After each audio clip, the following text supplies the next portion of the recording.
with the cash dolls and Asian dolls in them. Yeah, I'm feeling alive. She must be up and coming also. Yes, she's also up and coming. I have no idea who she is. Yeah, I'm here to make my claim, bro. They know what's up. Know what's up. C to the A to the M, about to get them up. But they gon' need EA to come as live as us. Coming with hit after hit like this was Madden, bro. Added up, sad enough, they heard again. They know I'm coming Erica with that fire Banks. like earth and wind. These niggas clowns, Pennywise. I heard that name. They entertainment, I don't know why. I guess that's it. She's an up and coming rapper.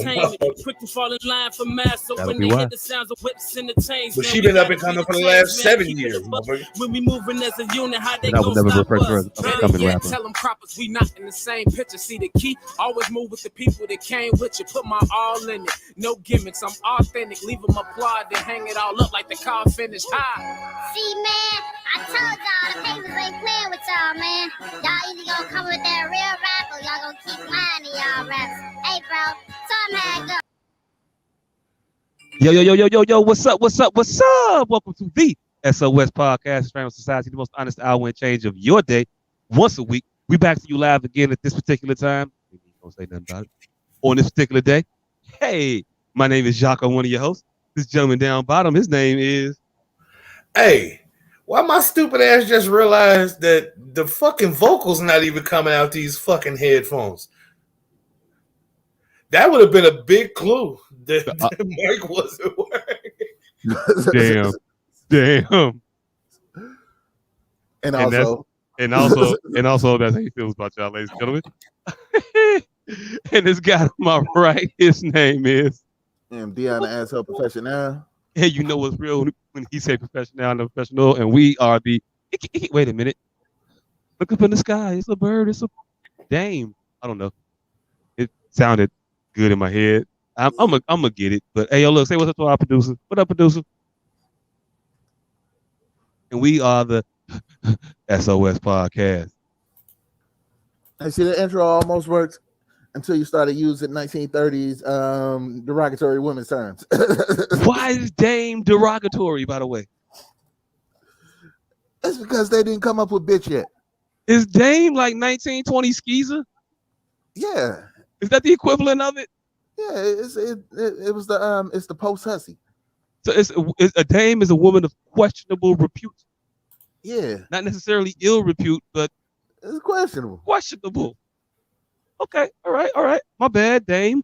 Somebody gotta tell old boy from the Blazers. Might want to tap him on the shoulder real quick though. Might want to go by Damien from now on, fam. Right. They gave you them extra letters for a reason. Your daddy knew what he was doing. Your daddy wasn't. Hold on now. Go ahead and put that in on the end of that there. In the old. Yeah. God damn it, I done lost my lighter. That's fucked up.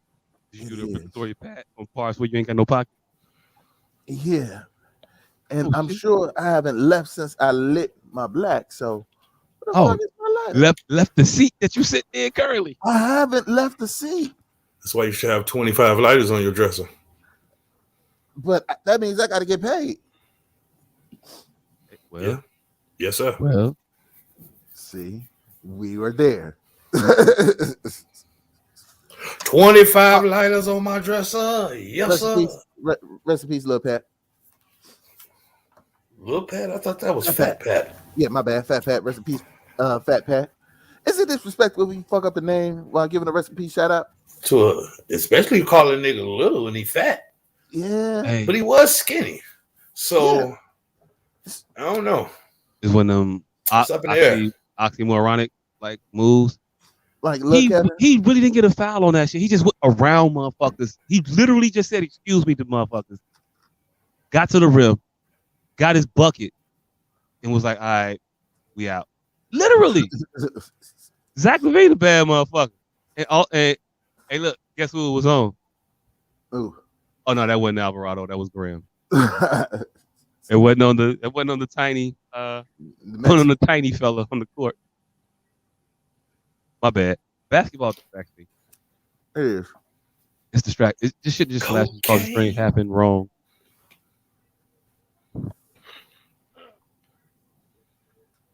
Yeah. So, gentlemen, how were your weeks, sirs? My week was pretty good. I don't believe you. Uh, Also, is that a second rocking chair back there? Nah, that's just a regular chair. This is the rocking chair. Okay, I ain't know if that other one was also rocking capable. Nah, you gotta be an asshole to have multiple rocking chairs in the same room. Nah, you an asshole if you only got one. I'm the only motherfucker that needs a rock. That part. That's why you an asshole. You think nobody else want to rock? You not finna see a motherfucker rocking and then be in your stable ass static ass chair. I've never seen two rocking chairs in the same house before. Most people who own rocking chairs are assholes. I've never seen a second rocking chair. That is really some. It's like the big piece of chicken.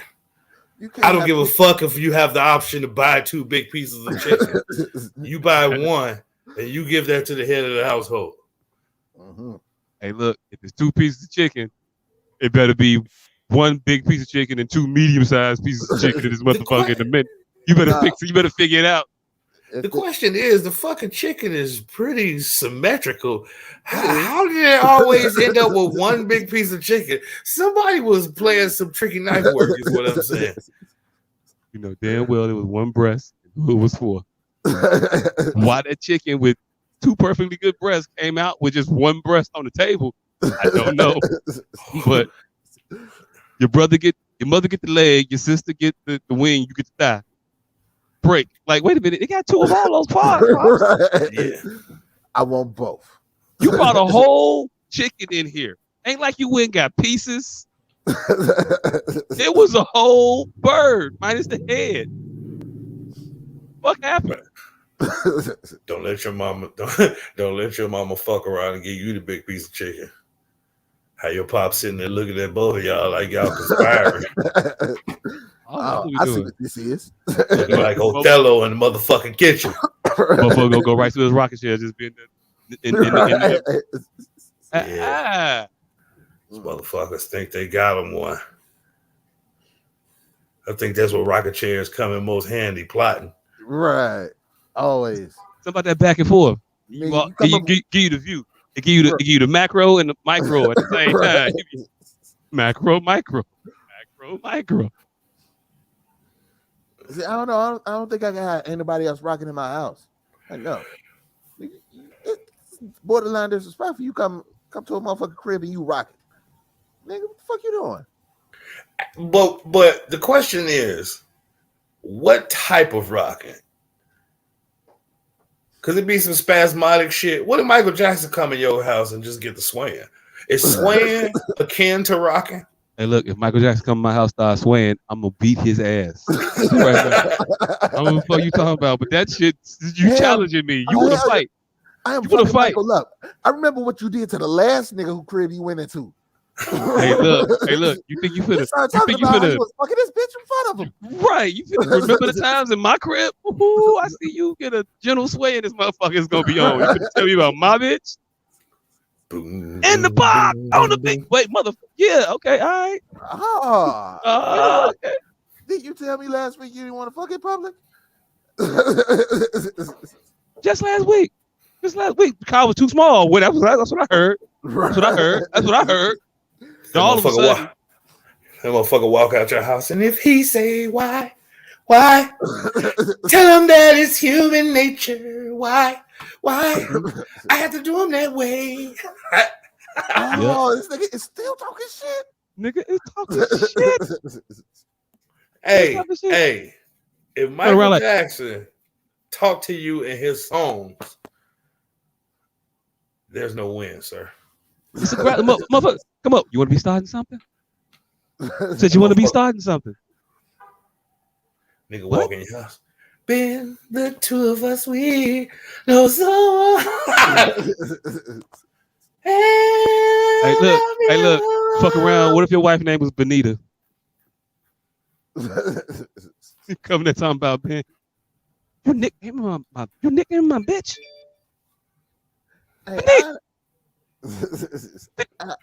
I'd hate to be the nigga that was taking care of this of the kid that Billie Jean tried to put on that nigga. Right. Oh. Right. That bitch told me she was just dancing with this nigga. Hey, look, that motherfucker come back in 15 years talk about, yeah, nah, it was mine. But thanks for stepping in there, partner. Knew it was something off about that baby eyes. Knew it wasn't my, knew it was your baby. Ooh. Hey, look, it's also a little weird. The motherfucker who made that song had those kids.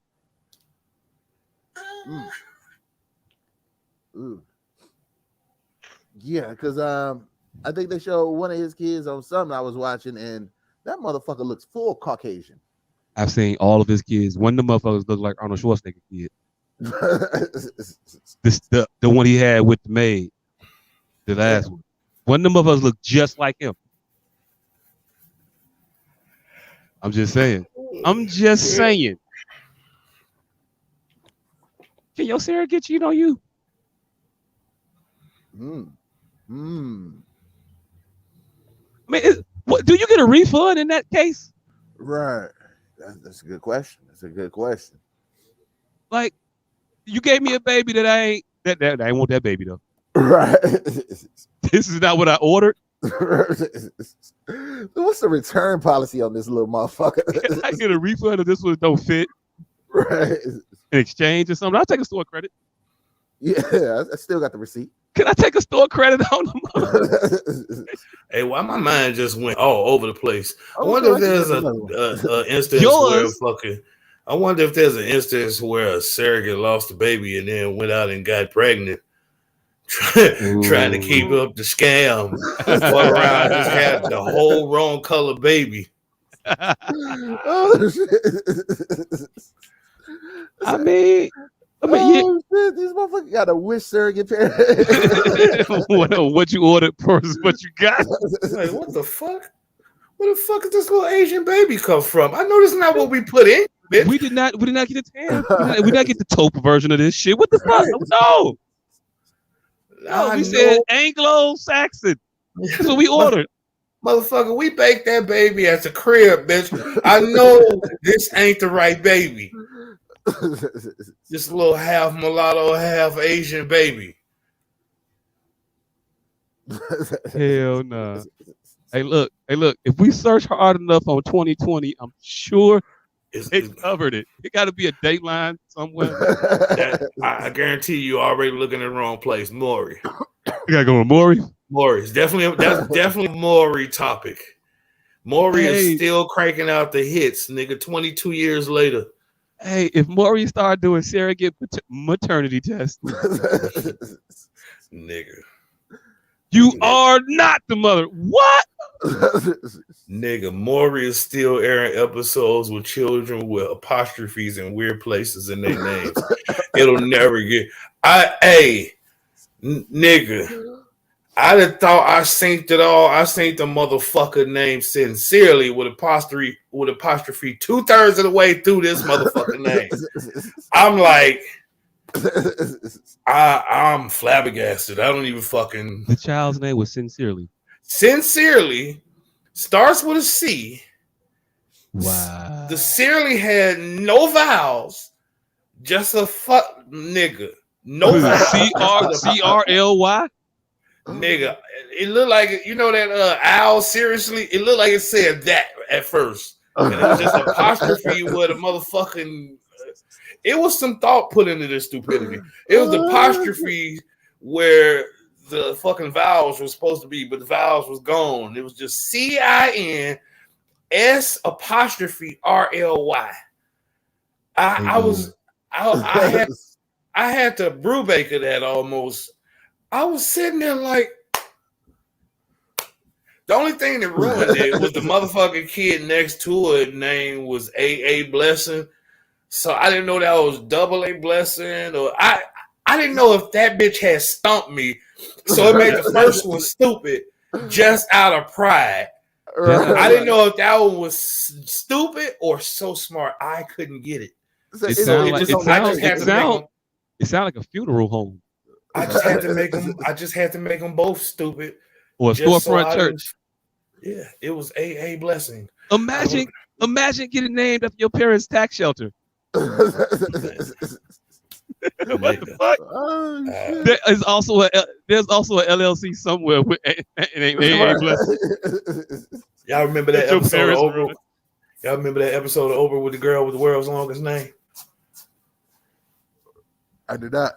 Oh, Oprah used to be the shit. Oprah was the shit when she was half Jenny Jones, half Donahue.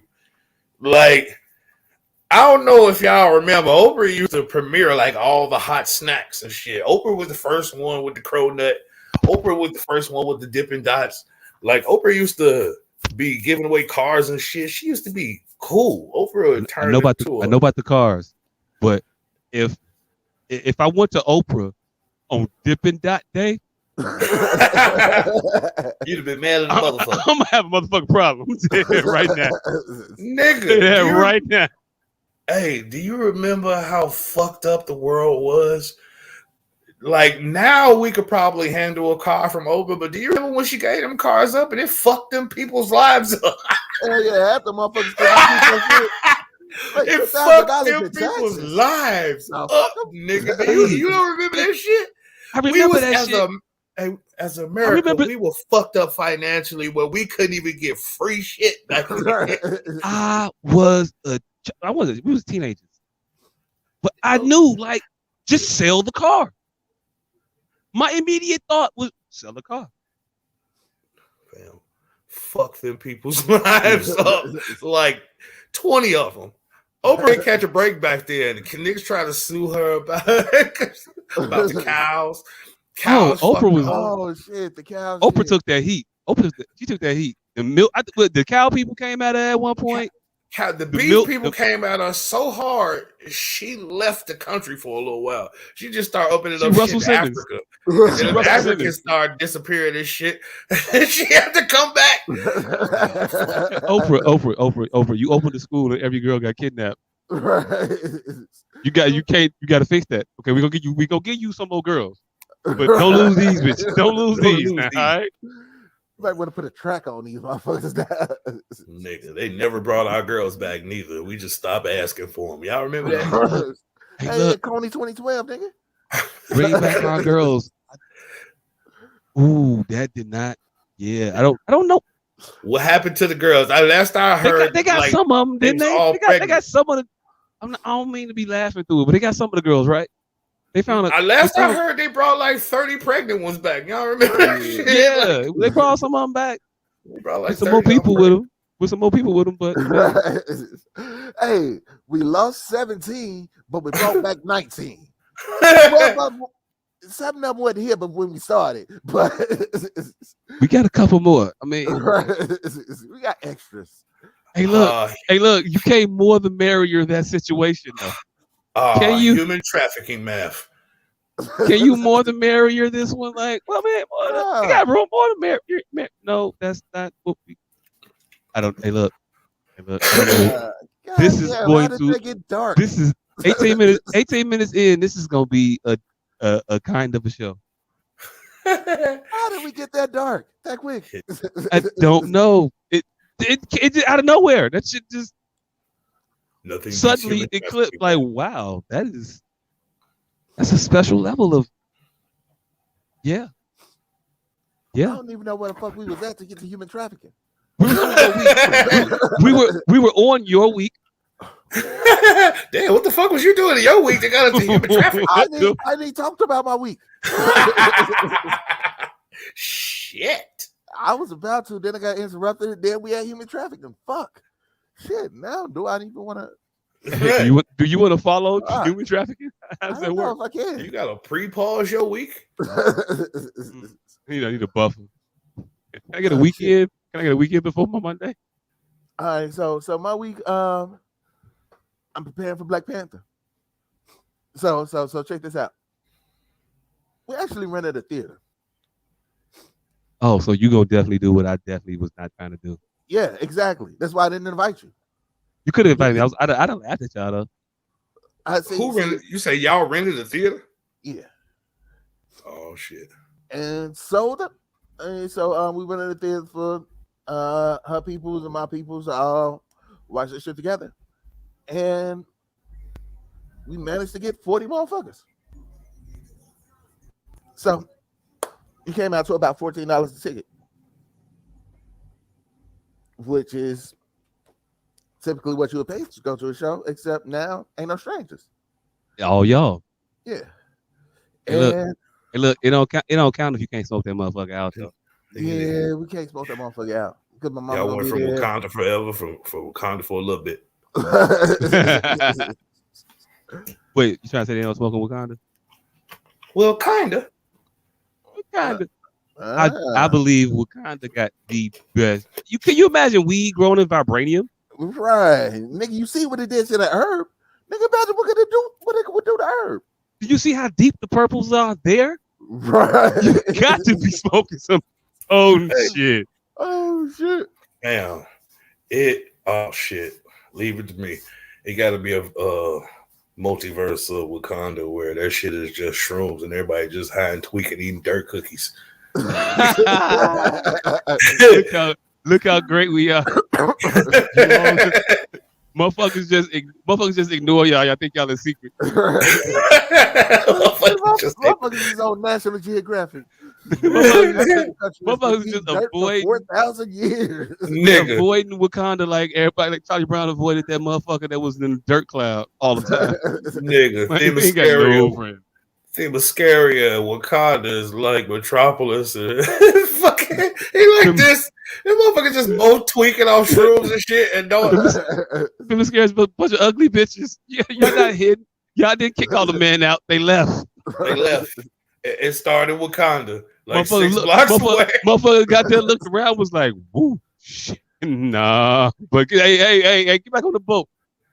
The name of the motherfuckers to city used to be, what kind of bitches is those? And they just shorted into Wakanda. Some scary hoes. That was the name of them is some scary hoes. And let me find out that Ferdinand Magellan was looking for Themyscira when he found Wakanda. He's like, what kind of hoes is those? What kind of hoes is those? He named it. That's like, what kind of hoes is these? I was looking for the mascara bitches. Scary bitches. Y'all just scary bitches. Yeah, he went. What kind of bullshit is this, bro? Wakanda is the kingdom of Kush. Oh, here go drunk having to get it. Is you gonna read it? You gonna start it off? How you gonna read half? You gonna get the dot and then not read nothing else? Because it's drunk and he's starting out early. And let us get our jokes off, nigga. We ain't talking about cushy kismet yet. Nah, he's talking about the weed though. He said, "There's no way you got the toughest metal and don't got the best weed." Drunk be on the theme of the conversation all the time. Right. Drunk is the most focused member of the show. He be right along with our tangent. Right along. We like, where the fuck we at? He be like, right here. That is the coolest. I don't know what. He be like, he be lost with us like a motherfucker. Hey, look, is he our couch guy? Don't worry about me. Don't worry about me. You guys focus on getting him out of jail. Okay, he have more important things to do. Got to sell weed, guys. Oh shit. So anyway, yeah, you get ready for Wakanda, rent in the theater out there, invite none of your friends. That's what's up. See, I already knew how you want to watch the show and to watch the movie, and you are not going to get that experience there. There's going to be kids involved. I appreciate you sparing my feelings on the non-invite. No, but you ain't want. I remember how you had said that you ain't really like watching also, movies it's in the luxury. Day of your show. No, it's not luxury, nigga. It's we got one of the theaters that don't even got the recliner seats. Ooh, that's bad. If y'all gonna be sitting up, y'all in the auditorium. Yeah.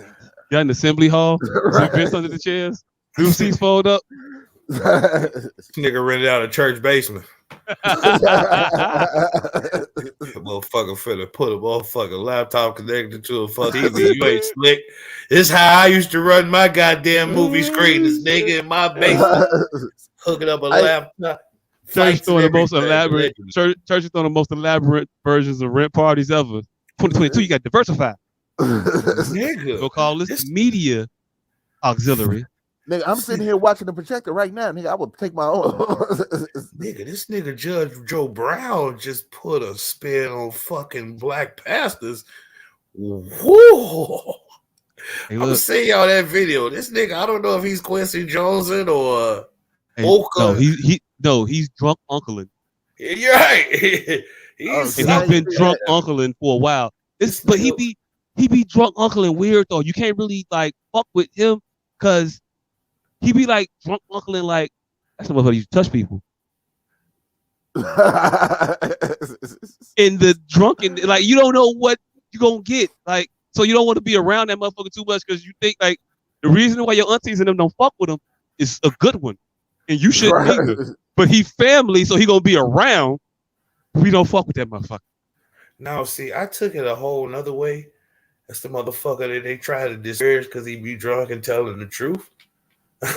So don't nobody want him around before he tell who kids ain't real. That ain't your daddy. That ain't your real daddy. Motherfucking real daddy. I love you like a nephew, but you're not my blood. You ain't really my nephew. You ain't really my nephew. Your mama had you before she met my brother. She was pregnant with you before she met my brother. I'll tell you that right now. Your daddy is some light-skinned motherfucker like one of them DeBarges. She was hiding loose. I had her a little bit too. had on the train and said at 9. Hey.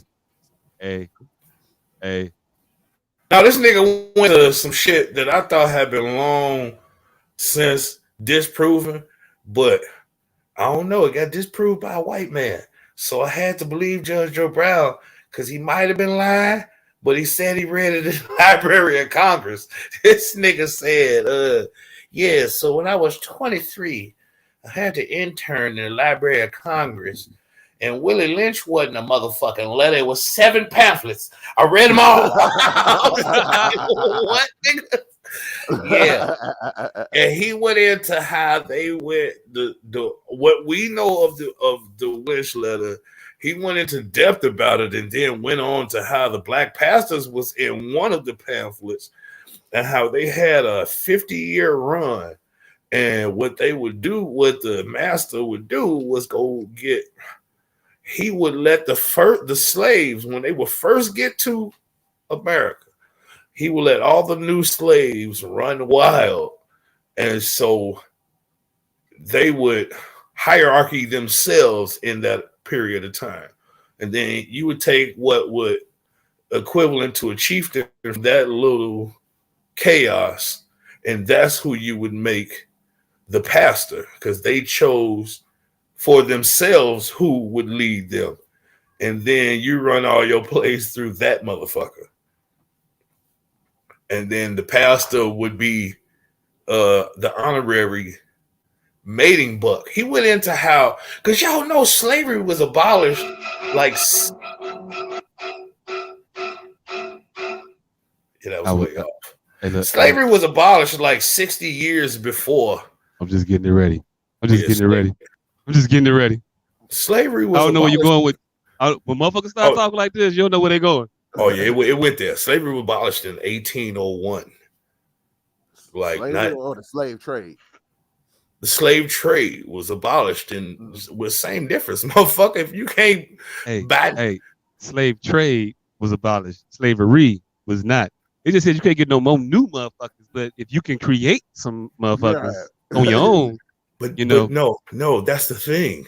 Slavery was abolished in 1801, nigga, and white people started finding all new loopholes of how to keep it going. So no, they had, for all intents and purposes, it was supposed to be stopped at that point. Like everything. Like, you let these motherfuckers live out, y'all what? They wasn't supposed to start creating fucking buck farms. That's why they end up having to have a civil war. Like, no, motherfuckers, we meant it was done. So they abolished it in 1801. They put it in the fucking Constitution in 1806. And it took another 59 years of arguing with these white motherfuckers and a fucking war to get them to stop. So what he was saying was during that whole 59 years, they were coming up with the black religious sect. Yeah. Ooh. Yeah, he said during that 59 years, he went on to how the pastors would come from 50, who they would generally their reign would be 50 years. So it's not that he say the pastors in 2010 ain't that far off generationally from this practice, maybe 2, maybe 3 generations, and that's something to think about. Like 3 generations, well, them practices can't be too watered. They can be, but for all intents and purposes, they wouldn't usually be that watered down in 3 generations. Even though the generations happen to be, they got the machine rolling well.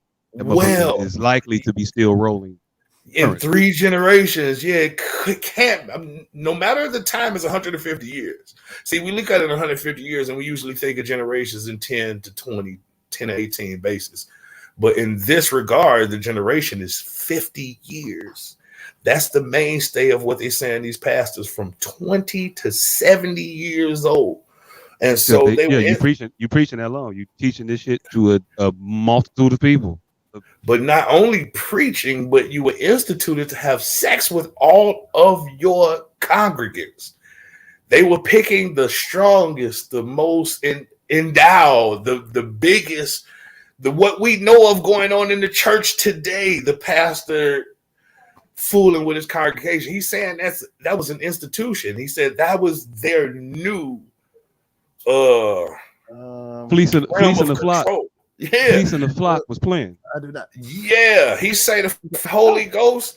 Well, that started out as extras, letting the pastor know when you was coming in extras for fucking. So without telling your fucking husband. Wait, hold on. So you finna tell me that that catching the spirit was the first version of twerking? Yes. This nigga Joe Brown, like I said, he's Quincy Jones' drunk uncle, but he went deep into this shit that I thought was dispelled at a cursory level, nigga. This is the Willie Lynch doctrine he came up with that we all thought was just one sheet of paper and proved to be a lie. This nigga say it was 7 pamphlets in the Library of Congress. Well, we'll let a motherfucker tell us that something was a lie because we got part of it wrong. Like, hey man, you was over there on Thursday and you shot Victor. I just said I wasn't over there on no Thursday and shooting no Victor. But you got it fucked up. It was actually over there on Tuesday you shot Victor. But hey, look, I wasn't gonna split heads with you. I was just telling you was wrong. That was a lie. That was a lie. It was right. It was Tuesday with a knife. Like you back in the distinction without a difference, though, fam. Yeah. You killed that motherfucker, though, right? Yeah, that was the point. That was the point. It was a plan. Letter, pamphlet, booklet. I mean, I don't know, text message. What the fuck y'all did? I don't know. Scroll, Raven, whatever the fuck. You knew what I meant, what I was talking about when I said what I said. Yeah.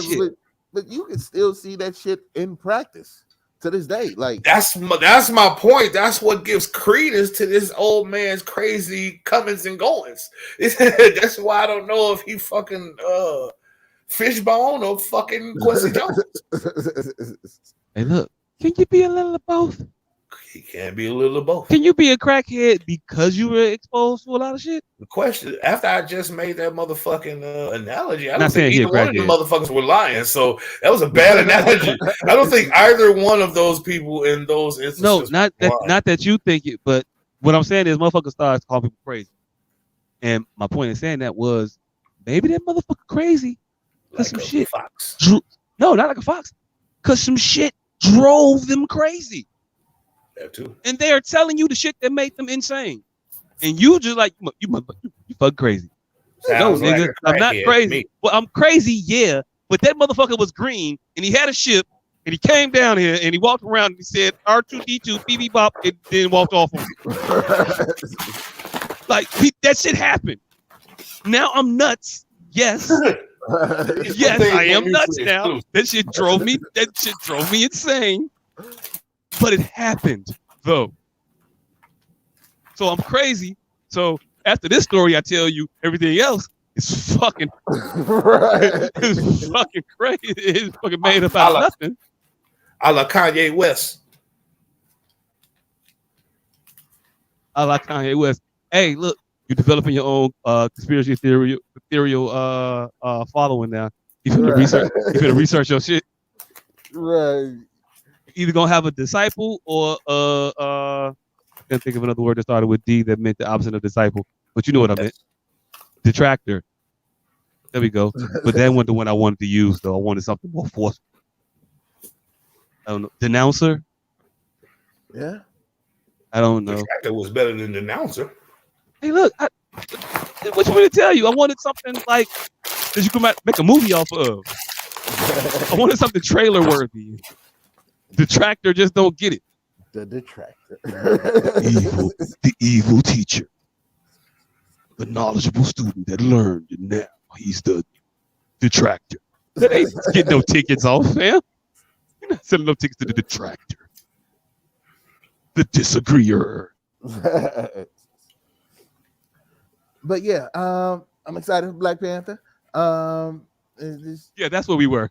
Yeah, I think I'm gonna watch it with everybody and then watch it alone so that I can actually enjoy it and enjoy it and the ridiculously absurd seriousness that I take this shit, because I understand I take this shit way more serious than other people that are gonna go see it, and I'm alright with that. I mean, it's cool to be alright with that. I mean, I think I take it more seriously than but I don't know. We rented out Saturday 1:00. So I'll be there from 1 until 4. Well, about 3:30ish, and then I'll be on my way to the Morgan Park Academy to see Family Flaws. Family Saturday at 6:00. Hey, that movie 3 hours long though. It's gonna be about 4 before you get out that motherfucker. Yeah.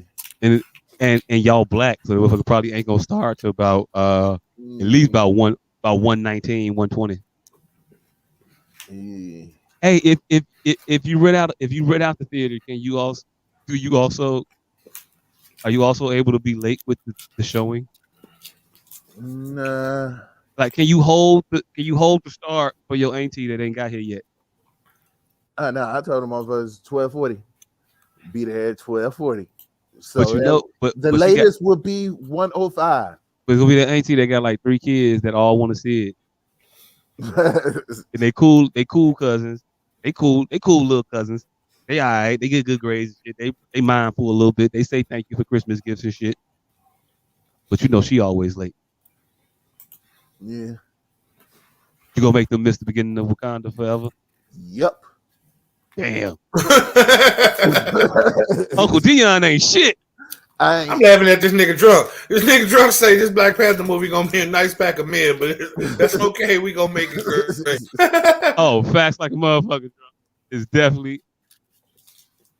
Hey, yeah. No, you niggas don't come dressed like King Joffrey Joffrey this time. They're coming dressed in Joffrey Joe for a funeral attire, fam. We fucked up. It showed them the funeral from Coming to America, and you think they're not going to mimic that shit? This shit. If you don't think Zamunda is not showing up for the memorial service of T'Challa, damn. The first one, dear black people, the first one it was acceptable because we had never seen Wakanda before. So we had nothing to draw off of. Y'all have plenty of inspiration this time. Do you niggas bet not? I swear for Jesus Christ, you niggas better not try to be avant-garde this time. There was a reason people came dressed like Coming to America, because they have never heard of Wakanda before. So they did their best. We've all seen it this time. You motherfuckers pick an Iron Man suit, pick a Black Panther suit. I swear for Jesus Christ, if you motherfuckers come dressed like Foxy fucking Brown. So I can't pay homage to like black superheroes past. I can't come dressed to Shaft. Like Shaft walk so Black Panther can run. The best y'all could get is come dressed as fucking ancillary black Marvel characters. Luke Cage, Falcon. Hey, look. What version of Falcon? What version of Falcon are you dressing as? The motherfucker that was leading PTSD meetings, or get creative? Get creative. Now that's where y'all can express y'all creativity. Oh shit! I got a leather bomber I could put out the closet. That's where y'all express y'all creativity. Yeah, I'm Falcon for Civil War. Falcon for Civil War. You know, coming in sweaty t-shirt. Sweaty t-shirt say I just got done jogging around the Washington Monument. Right. All I'm saying is, don't come in that motherfucker dressed like goddamn John Shaft. We'll put some gaff tape over that shit to say JanSport. Nigga, they was last time they was in characters that didn't have nothing to do with Africa at all. I want nigga came dressed as JD's Revenge. I'm like, nigga, Glenn Thurman wasn't even in none of this goddamn movie. Nothing. You ain't seen Colonel Taylor nowhere in this shit. See, this motherfuckers came dressed up as Too Sweet. You got fired on by Big Jesse. No. It comes Too Sweet. Wait a minute. A penitentiary, motherfucker. Cornbread, preach. Niggas came in that motherfucker dressed as Mr. Mason, and I had to figure that one out. I'm like, all right, no facial hair, tiny afro, open motherfucker. See, it's wait. Cooley High. It's the open up button up because he had a jacket on with motherfucking Joe Clark. See, Joe. Hey, a jacket is the only thing that separates Mr. Mason from Joe Clark. Damn.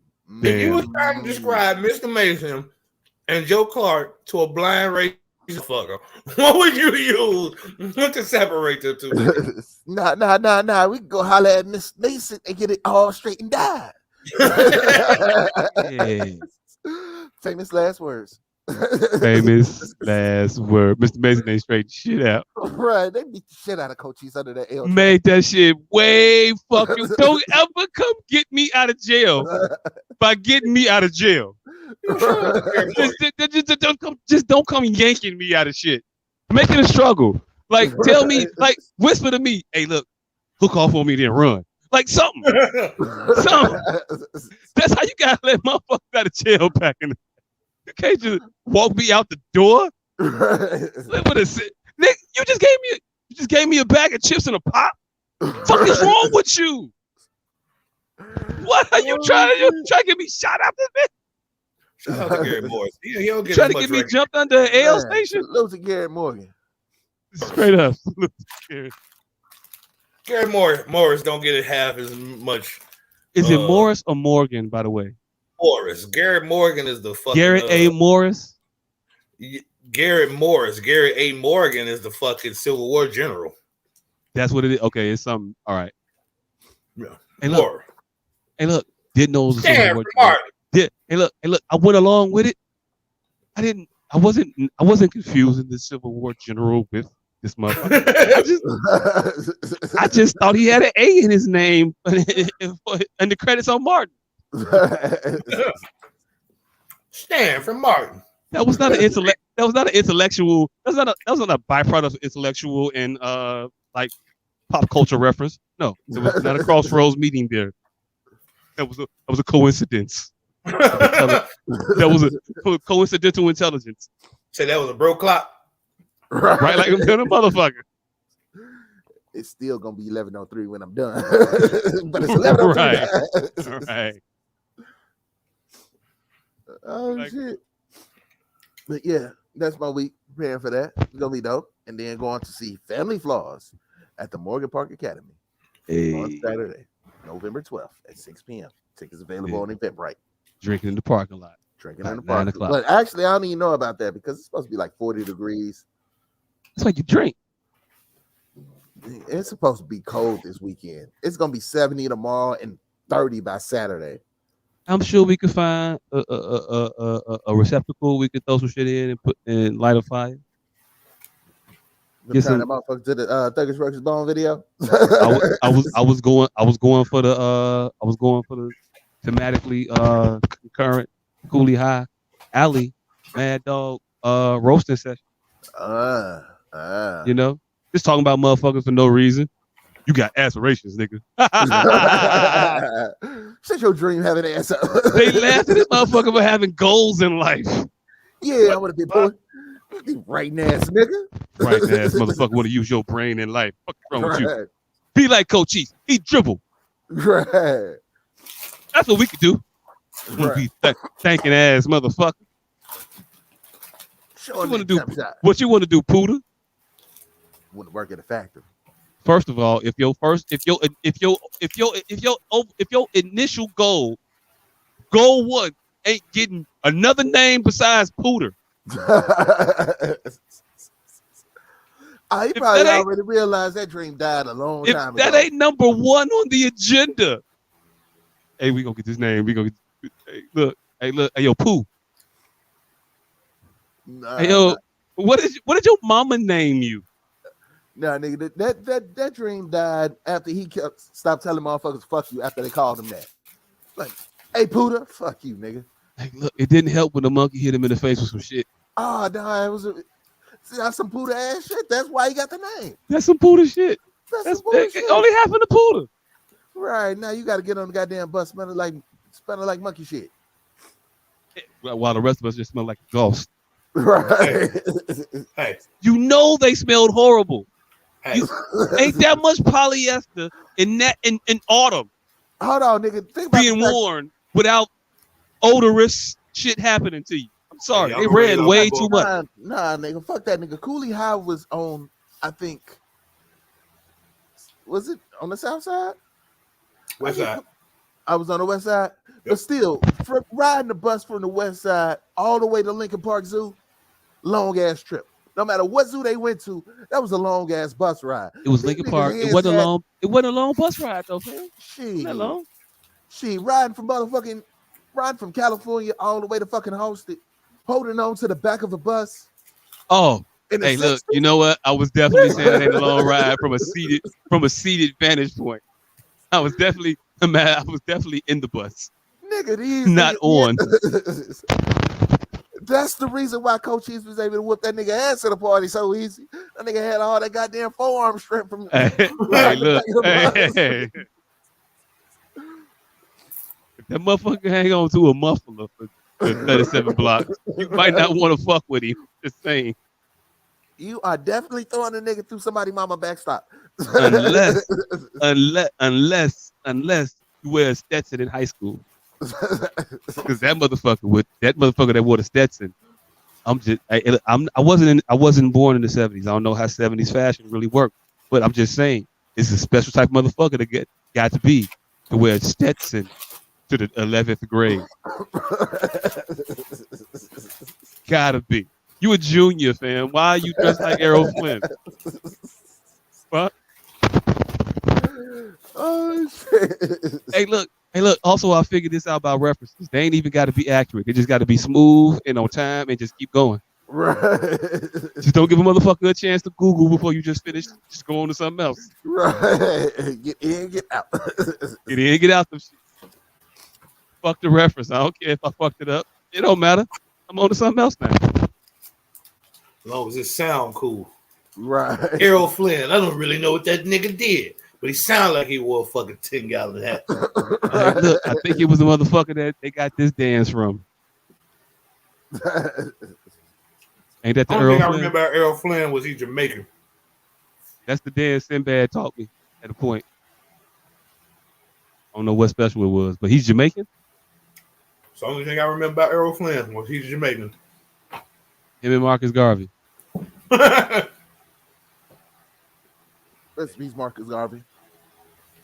I mean, wait. But you ain't gonna R.I.P. Errol Flynn though? Marcus Garvey get a fucking R.I.P. Always, nigga. What the fuck? I do think we addressed that all civil rights era leaders are R.I.P. worthy.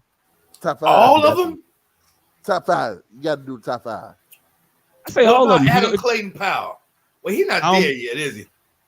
I don't know. I don't know anybody with 3 names, by the way. That nigga got a street named after him, so he got to be dead. You can't only be alive only 3 name live on that street. Only 3 name activists I know. A Martin Luther and the King Jr.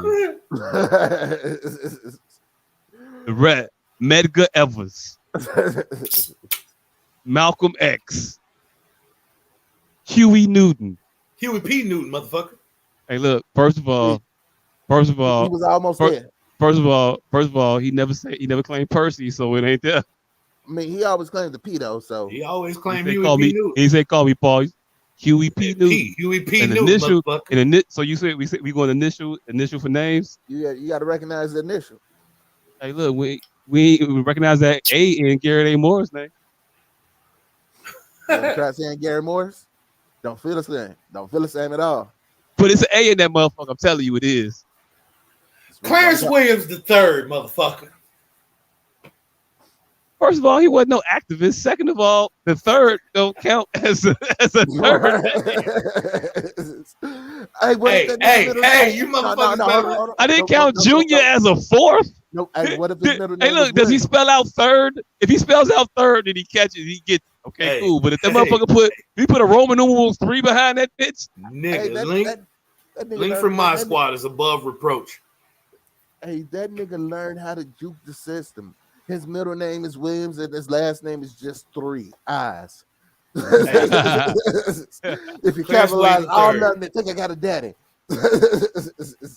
Clarence Williams III, motherfucker played Samson. Motherfucker played the devil in Tales from the Hood. Motherfucker played Link from the Mod Squad. That nigga played Ray Nathan Daddy and Sugar Hill. Look at my schoolboy haircut. What? It's my schoolboy haircut. Schoolboy. Yeah. Oh, and he played the motherfucking D Militant, nigga, from I'm Gonna Get You Sucker. That nigga has a wide range of fucking films. And yeah. Fuck that. He get his third, nigga. He could play all the Negroes for you. he get his third, nigga. He get his third. Hey, I ain't bad at it. Nah, that nigga daddy name was Cornelius E. Nah, I'm gonna call that nigga what he is. That ain't Clarence Williams the third. That nigga is Clarence I. Hey, look. First of all, daddy was no damn pirate. God damn it. Hey, when I started asking y'all about y'all weeks, we was 4 minutes in. We was. I don't know where 48 minutes went. Because ain't nobody did shit. Shit. This motherfucker, his whole prior week was planning for some shit that ain't happened yet. Right. And that's all we talk. We need to talk about the fucking movie and our expectations about it and how we feel on the shit. Or me asking y'all motherfuckers out and then getting rejected. Like that hurts. Hey, I already got my coin. I've already seen it. Hey, look. I'm offended by that because I forwarded y'all the early screening email, but I don't know if y'all motherfuckers responded to because that shit was today. And I saw that, and I didn't know what HBCU 20 was. What the fuck they got to do with it? They just showing you Black Panther, motherfucker, early. They asked for an essay. They asked you a question. It wasn't an essay question. It was an open-ended question. What does it mean to you? Right. And I think it had a minimum amount of characters. It wasn't no minimum characters, and it wasn't no wrong answers. Motherfuckers asked you your opinion. He was like, nose ass motherfucker trying to give me some free shit for what I think. Hell nah. Nigga, obviously there was some wrong answers because you right here with us and not watching the goddamn movie. So I want to do hood rat shit with my friends. And if with your friends don't want to do hood rat shit, it kind of dampens the desire to do hood rat shit. And then you just don't do it. Did they send you tickets? No, they didn't send me no tickets. I got put on the wait list. Hey, look. Apparently, there's a pretty high demand for motherfuckers trying to see this movie early. Maybe they just said they put you on the wait list because your essay question answer wasn't right. Hey, look. I've been waitlisted to better shit. I haven't, but I could have been waitlisted at any college in the fucking country. Right. Damn it. All kinds of shit I could have been on the wait list for. I could have been on the wait list for Super Bowl tickets. All kinds of shit. I got a pretty decent ACT score, motherfucker. Shit. It was something. I don't know what it was, but it was. I can't remember right now. It was like a 20. I don't know. Motherfucker gets higher every year that I got to recall this shit. Just because. So I don't know. I think I got like a 24, but I think I'm at like a 27 or 28 now. I don't know. What's the max you can get on the motherfucker before I run out of room 36. in my life? What is it? 36. 36? Oh, might be 32. Whatever. Anyway, so 28. I'm at a 28. I could have got waitlisted at the finest of schools, sir. Thank you very much. All right, Garrett Morris' name is Isaac. So no, it ain't Garrett A. Morris. It's Garrett A. Morgan, nigga. I told you, the Civil War inventor. You niggas don't remember shit from school. Did you look at the credits of Martin? No, I just looked this nigga name up. Well, Isaac. I don't condone your references, motherfucker. Unless you look at the credits of Martin, seasons 1 or 2. Hey, that was like one of Lawrence shit. Larry Fishburne. You remember his first couple movies saying Larry? Yeah, it was Larry. Oh, that motherfucker he got fancy after he got a good check and he was fancy. Oh, no, it was Larry. Deep cover. When you was scoring coke in the bathroom, it was Larry. King of New York, deep cover, both of the motherfuckers saying Larry Fishburne on the right. When you was storing cocaine in the bathroom, it was Larry. Now all of a sudden you philosophical when you raise a teenage youth. Lawrence. Now all of a sudden your daughter is on stripping and shit. Now you Lawrence. No, we want Larry back, nigga. Right. Hey, look. This Lawrence nigga out here giving speeches in the middle of South Central to nobody. Hey, look. Real talk though. Larry raised Chippy D. Lawrence abandoned her. Both them motherfuckers is responsible. Both responsible. Both responsible. But both. Hey. And I am still to this day traumatized by that motherfucker polka dot booty. To this day. I don't know what trauma. Hey, was her name Chippy D for real? No, that's just what goofball Jamal called her. Hey, motherfucking I don't know what scared me more. Chippy D's polka dot booty or just seeing Jamie Foxworthy with a dick in her face, period. That threw me off. Because I seen it before I knew. I'm like, is that? Wait a minute. That Judy? Like, I think I was one of the ones that circulated that. Go ahead and zip my pants back up. It's some bullshit. Hey, look, imagine just being surprised by, like, a fucking child actor in the midst of some shit. Hey, how do you feel about that? Wait a minute. I want to recognize a bitch in this moment. I mean, I did want to beat my dick to you back then, but now it just seems wrong. Whoa. Whoa. We were same age, sir. Yeah, but still, motherfucker. I want to think about. Can we ask a real question on the show? Yeah, go ahead. Yeah, you can do it. Risk it if you want. Okay, all right, cool. All right. When did masturbation become a thought for y'all? 10. Probably by 11, 12. 10. Guaranteed 10. I remember the day. Was it before or after? Remember when he started? Was it before or after? Not about to tell us your masturbation origin story. Was it before or after sex? Was it before or after sex?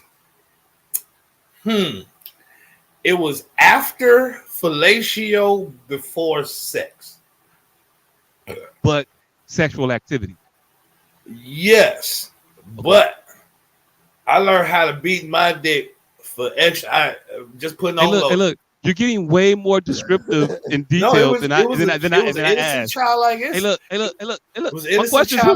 My questions were very specific for a reason. I wanted them to be general. I didn't want any details. It was an innocent. I just said It was literally a yes or a no before or Childlike after. mistake. You could have just said yeah. I was just You had to lotioning like up. give me all the intricacies of it and shit. I was Baby just oil lotioning first up. time. Hey, Johnson all and right. Johnson's. None of that equate shit either. No, it was that way, nigga. We didn't have no Johnson & Johnsons around my motherfucking house, nigga. Nigga, We had drove down this road. Yeah, Larry Johnson's. Everything was generic around my house. But no. I had a point to it because I was just curious because I didn't masturbate until after I had sex. What? Didn't. What the fuck were you doing with your time? Having sex. What the fuck were you doing with the time before you were having sex? There was a time before you were having sex. Playing with Ninja Turtles and shit. Oh, you missed a couple crucial years there, buddy. I started kind of early. Me too. Clock started early. But what I'm saying is your situation poured out like it didn't start till mine was after sex, but I wasn't filleted until after into sex. That was I was filleted. That was an advanced move for me. No, nigga, I got filleted.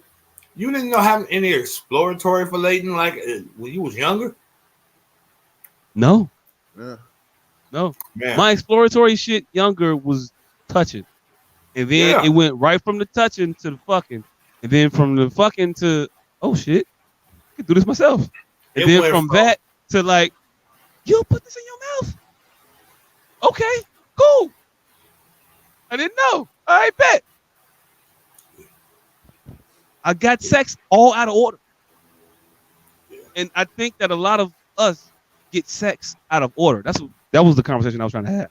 That was the point I was trying to get into. Like I on a serious note, I think we do definitely get into sex out of order. And I'm happy to see that I'm not just so much of an outlier in that field. Yep. But it wasn't a full filleting. I had already been filleted several times by then. You gotta, see, first there was a 5-6-year-old touching filleting. Then there was a more advanced 8 or 9-year-old filleting. Your shit was early. I didn't. Yeah, you ain't never snuck away at a adult party with one of your mama's friends in the closet, kids? No. Yeah. Nope. But when we ain't gonna talk about no real shit because black people already shut down when you talk the real shit. All our real first experiences was with our cousins on some kinky shit at a party. Wasn't nobody watching. Motherfucker was looking down at each other's pants and shit. That's the real. Hey, you say kinky shit. Other people would say molestation. I mean, 2 children who don't know no better, I don't think was molestation. Hey, you say that. It's a lot of motherfuckers that got a lot of stories. It's a lot of black. We call them pee-pee touchers, man. Yeah, but it's a lot. It's a lot of. And hey, look, we're an hour in, so we can start getting into some topics. I do have one off of this conversation. Believe it or not, loving hip hop. Lil Scrappy. Oh man, did you see that? Yeah, I saw that. Motherfuckers missed the poignance of that shit too. But that's what made me think about this shit. Like a lot of us get introduced to a lot of shit in a traumatic way. Like that shit ain't developmentally correct, and it's never addressed. Like it's the sexual trauma that black boys experience is never really addressed in a real way. I don't think. That shit was so many layers. Tell them about it. Do we have a clip? Somebody play. We gotta play that clip. I'm gonna have to I got the clip. I'm about to take my camera off, man. I might shed a tear. Because there's so many layers to that motherfucking onion, and people be paying attention in my opinion, people paid attention to the wrong thing. They paid attention to pain, and they were listening to the words about the pain that he experienced early on. I think he's well coped with that. That wasn't the crux of what I noticed. The crux of what I noticed was I can't talk to you because you're hard. I can't talk to her because she's hard. I have to lay it all on the concrete. That's what caught my attention. Where does a man go? Right. Like, even if he has a moment of weakness, where does he go? He looked right at his mother. He said, I can't go to you because you're hard. He looked at his wife. He said, I can't go to her because she's hard. All I have is the concrete. Look, I'm tearing up just thinking about it. All I have is the concrete. Oh, she found it for me. I'm trying to look where I've seen the shit already. That ain't it. Oh, that's it right there. That's it. You right. Yeah. I ain't see the yeah. That's it. You can go ahead and play it. Yeah, because I have no clue what's happening. Oh, real quick. Got it in pause, her, man. Pause it real quick. I don't know. That's a mainstay of slavery. Yeah, man. Ain't got it in her to be. Ain't got it in her.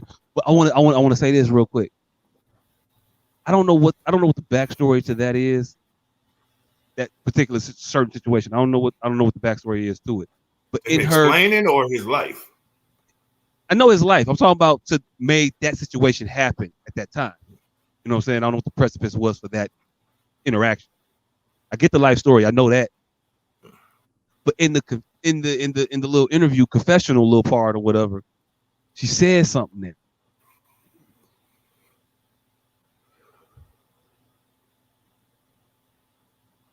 She said, go back to it, Candace. Go back to where she was talking. The Mama D part. She turns it from this. Hold on, pause real quick. Pause real quick. Just cue it here. She turns it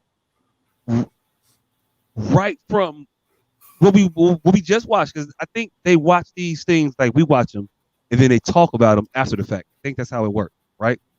So she saw that, and she saw that emotional moment from him, and she saw that be the moment that was the attention that was focused on him, that was given to him, and he was the victim in that situation, right? Mm-hmm. It was his story from his point of view. Mm-hmm. In this moment right here, she said, because he said that, she was able to forgive them. That shit was crazy to me. In this moment of him telling you how your actions and what you did have affected and had impacted him, you're making it about you, and how in that moment you're able to forgive him for his malfeasance against you.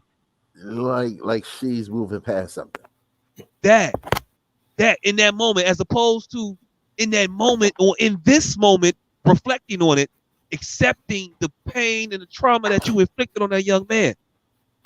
You raised that boy in a whorehouse. You weren't. He gonna call you a good mother because you were his mother, and he doesn't know anything to compare it to. He doesn't have the comparison. He doesn't have that. He loves you. I don't. I don't know you. You were not a good mother by any stretch of the imagination. There is no way you're gonna sit here and tell me that the person was a good mother and they raised their kid in a whorehouse and then a trap house. That's not a good mother. Now, you could be making the best of a bad situation. You could be doing what you have to do. But if we grading on the scale of good, I had a good mother. My mother didn't do that. She didn't expose me to those things. That's good. We have to start to determine and distinguish between what's good and what's not good. And we got to stop giving credit for half measures. And hey, look, I don't even know if you can call raising a kid in a whorehouse a half measure. That's my. But play this real quick. Because I want His to wife, get lost. because we're supposed to be family and we should act like family. That was it. It's just crazy to me that how she got that moment to I forgive him. She shifted the moment to I forgive him. The fuck? Well, she raised him in a whorehouse, so her viewpoint can't be too astute. It's not. It's not. But that doesn't mean that from my outside perspective looking in that I can't assess the situation and say what it is. I can call balls and strikes, right? We're able to call balls and strikes, right? Yeah.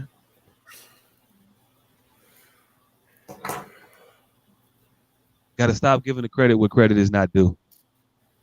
We got to. And I ain't shortchanging how that man felt about his mama because that's how he should feel about his mama.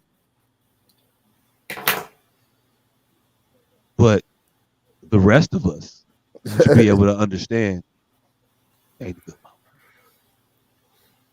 That wasn't what you were supposed to do. That ain't how you raise a child.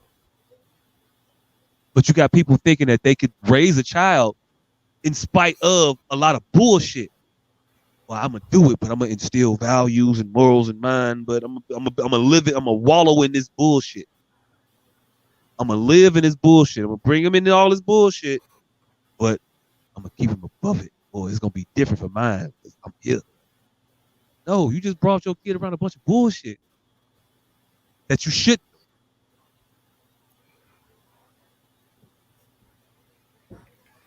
I don't know. Am I wrong in that mind state, that theory?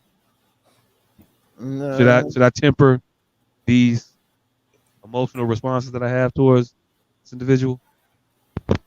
I mean, nah, you ain't wrong. However, if that's the reality of the motherfuckers, the situation that motherfuckers is in, I don't see a problem with giving respect for making the best out of that situation. She couldn't have worked at Target. You're not so CVS. So you about to so you about to load deluxe this Yep. this young Yep. Couldn't fly the friendly skies. Yep. All right. And what if those places discriminated, as Hollow said, and the only way to get work is to do what you had to do. We can city high this shit all the way out. We could. You are not about to admonish this young stripper in the middle of the goddamn party that you are at. Hey, look, it's not what I'm trying to do. We could. That's not what I'm trying to do. I'm not trying to go to the whorehouse and then admonish the whores for having children in the whorehouse. I'm not attending the whorehouse. But if I were, actually, you know what? If I was a whorehouse attendee, ain't nothing wrong with being a whore. You want to be a prostitute? Be a prostitute. I'm fully okay with that. That's your particular job. What you want to do it. If you free and clear in the way, force me to do it. That's your option, your choice. That should be your choice. But in no way, shape, form, or fashion should you put a kid in that motherfucker at all. You get pregnant, you have a baby. Hey, look, what's old girl on Hustle and Flow? Yvette wasn't a good mama. Should have left. Did something. There's all kinds of shit out here, and it's all kind. I'd rather you get on welfare and be hooked and addicted to the government than hang out with the pimp and hook and whore yourself out. I'd rather you be with the government. I mean, is that crazy? Sometimes that government money ain't enough. Fam, you know some rich prostitute, some rich street hookers. Now, I mean, it's some women out here that can make a nice buck off of their body. It is. Is it these streetwalkers? Or are they living in Section 8s already anyway? Have you not seen Trading Places? 2 years on the back, and then she's retired forever. Vera Walker. Hey, look, yeah, that plan only works if you are able to meet an equally criminally minded individual by happenstance on the street. Actually, not. She met the motherfucker who got turned out. Actually, no, he definitely was equally criminally minded. Because when he got desperate, he went right to criminality. So yeah. If you want to go by the pretty woman doctrine, you go from hooking to House of Gold, then by all means, rock out. I don't think the bitch in Pretty Woman had a retirement plan. Whatchamacallit in Trading Places, she had a plan. Her plan sucked. Before she met him, she was like, hey, I got 2 more years on my back, then I'm retired. And I said, do you really think she was retiring in 2 years of what she had? What was the number that she said? It wasn't retirement money. This bitch said I got 40 grand saved up. I'm gonna retire in 2 years with a total of like 70 grand, maybe. And I'm out. I'm done. She wasn't a high dollar escort. This bitch was employed by a drunk. He was shit faced out his mind in a Santa Claus costume, and she thought that he could have been a patron. He was potential clientele. Him. Am I wrong? Yes, you are. You are definitely. First of all, you are definitely under valuing the intelligence of this hooker. See, she had a plan. She was going to retire. Maybe it wasn't enough to buy a farm in the middle of the country and grow her own lettuce and shit, but she had enough to retire from dicks. She didn't have enough to retire from nothing, or else she wouldn't have been doing dicks still. You could be 10 grand up and go get a job at McDonald's and be off of dicks. Like, how much money 85. You need to be saved? This is 85. Again. The average house was $28,000. She was 17 dicks away. Hey, look. Average house was $28,000. This bitch said I have 40 grand saved up. So you had a house already plus some. Bitch, you had furniture also. You could have furnished this bitch and been in here working at Barnes and Noble or what in 1980. Whatever it was you could have opened up a bookstore, bitch. Hey, maybe that was her plan. Maybe that's what she It wasn't. It wasn't because she had the money to do that already. 2 more years and she would never have to franchise the McDonald's. Hey, look. Nah, because he had the McDonald's people on his ass. Hey, look. If she was more discerning in her clientele in her later years when she was closest to retirement age, all right, cool. You might have a point. This bitch was picking up drunken Santa Clauses. They got the Big Mac. We got the Big Mick. They both got 2 all beef patties, lettuce, cheese, tomatoes, special sauce. But their buns have sesame seeds. Our buns have no seeds. They're cheaper that way. Yeah, but hey, look. All I'm saying is we gotta stop giving praise to putridness. I don't know why I'm so hooked on this alliteration shit. And they don't even be alliteration. They don't even be alliterative when I do it. Isn't it? Actually, no. Praise the putrid shit might be a little alliterative. That's only 50% of a sentence. You can't get alliteration points for 50%. We have to stop giving praise to putridness. They got a subject, they got a predicate, there's a noun, there's a verb. That's a whole sentence. We have to stop giving praise to putridness. But there's only 2 P's. Hey, look. You need the same letter at least. People with poetry power and pistols. Plotting them murderous motherfuckers before they get you. Whatever other P's Pac said in the beginning of Me Against the World. Put all those in there too. First bar, all the literate. Second bar in there. Hey, look, you're not finna give me to disparage Tupac on this motherfucker ever. Oh, I'm definitely not disparaging Tupac. R.I.P. Tupac. Hey, has a motherfucker ever been so fervent about their opinion it made you have to disparage some shit you liked? Like, motherfucker, I'm not even trying to down to a motherfucker had me tear down Speaker Box. I'm like, I fucking like that album, nigga, but it wasn't that good. What? I gotta knock it down a peg, and I don't know how to hit it with this. I don't have a scalpel. I got a sledgehammer, so. You just brought up an album that has the worst Jay-Z verse on ever. So much so people don't even remember Jay-Z having a fucking verse on that fucking album. I was about to ask you. He's on. Yeah. He's on. He does the hook and a verse on Speaker Box. On Speaker Box.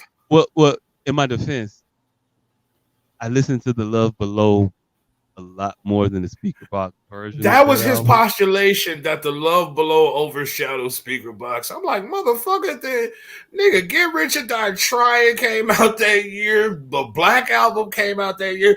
There was a lot of iconic albums. So, because that one was in the same case, it got overshadowed. No, motherfucker, it just wasn't that good of an album. It was good, but no. Hey, look, I'm not even going to sit here and argue with you about whether or not it was good. I don't remember this.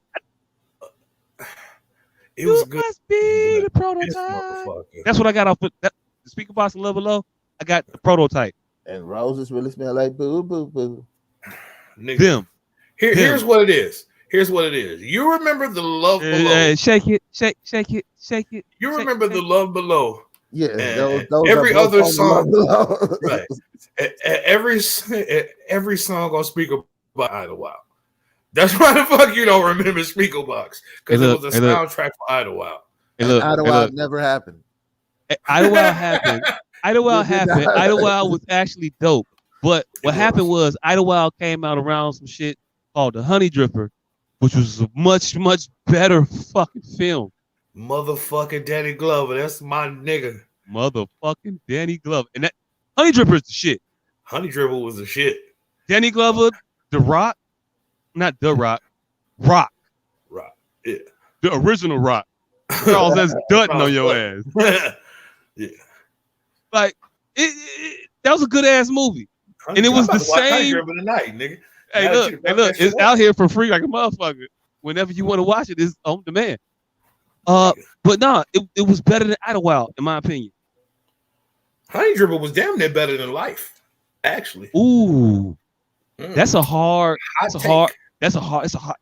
take. Yeah, you might not be wrong on though. Yeah. Might not be wrong on. They was essentially the same movie, except one was a comedy. One the motherfucker, everybody wasn't in jail and just imagining their dreams. Shit. That motherfucker actually had a nightclub. The motherfucker was dreaming about a nightclub that they could possibly have, that they couldn't, because you got life. Life. You here forever. Stop dreaming. Honey Dripper was that shit. It was though. I fuck with it. Stop Danny Glover. And Charles S. Dutton. I need to have to rewatch this in a comparison to Life, because it's just more of the setting, the time period, the acting. It's like they both hit a lot of the same notes. One of them was just a comedy, and the other one was like contextually, if you like look at them in the same notes that they hit for the time frame and the time period, yes, they hit those same measures. Is you finna play the preview for Honey Dripper? Play goddamn preview for Honey Dripper. Look at the motherfucking producer. It's The Last Stand for Tyrone Purvis and the Honey Dripper Lounge. Hey, look, go ahead and pause it. Go ahead and pause it, because the motherfucker coming on trying to talk about it. Voice don't have enough bass in it. Who employed this motherfucker to do voiceovers for some shit? Like, how did he get his job? See, you got like they couldn't auto-tune this shit. They couldn't auto-tune this shit. He sounds horrible. I mean, is it just me? Or does that sound bad for a voiceover motherfucker? Like, you should not do no more voiceover. This one Honey Dripper. If this is the commercial, no wonder the Honey Dripper don't get the credit it deserves. All right, go ahead. Go ahead, play the rest of it. This treble voiced motherfucker. That's Ray and Claude right there. Danny Glover's Ray. Rock is Claude. The nigga that was just in his face. That was Rick James. Does the name Spanky Johnson mean anything to you? Name Spanky Johnson mean anything? That was Spanky Johnson. Like I'm saying, they hit a bunch of the same notes. It's the last stand for Tom Purvis and the Honey Dripper Lounge. Lucky, give me 2 weeks. Lucky, got a better offer. Ain't nobody gonna change your luck, Tyrone. Can a guitar legend change his luck? We playing here Saturday night. Yeah? Everybody in town talking about Guitar Sam coming to Harmony. Man, this joint is going to jump. Guitar Sam get on this train? He's in the hospital back in Little Rock. Hospital? I promised the people Guitar Sam, and they gonna get Guitar Sam. This better be some Saturday night. I have yet to do dance for the rock tonight.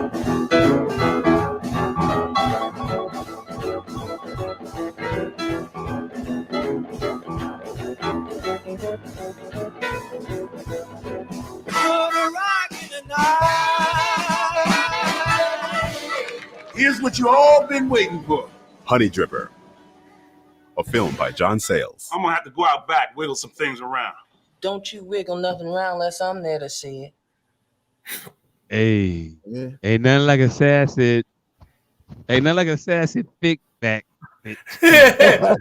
Miss Mary, ain't nothing wrong with the loving from a big woman. Big woman. Nothing wrong with. They Illinois got boy. my Mary. Got my Mary. Hey, Tucker. Oh, you in the speaker. Hey, Bobby. You bad. Hey, look. Rip look, Illinois Gordon. Now that's the look. nigga you got to rip. Illinois Hey, Gordon. look.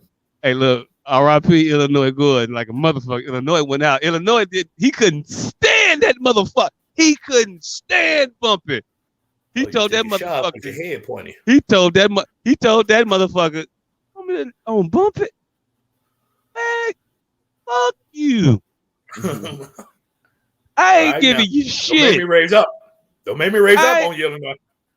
No. Yeah, right. Yeah, remember Illinois. That motherfucker, Illinois stood tall. Don't make me raise up on you, Illinois. Illinois stood tall. That's all I'm saying. All right, don't make me raise up on you now, Illinois. That nigga say, don't make me raise up on you. Illinois. Let's go from Illinois to Chicago. Chicago was the fucking hero of poetic justice. He was talking such. Hey, look, Put them hoes out. Make them hoes walk. Hey, look. I was cooperating with your hot takes, but to say I'm yes. I don't even want a tangent, but I got to. The brother was having a bit of an erectile problem. It was a fucking bumpy Santa fucking highway. He was tipsy, and she didn't give the nigga no fucking leeway.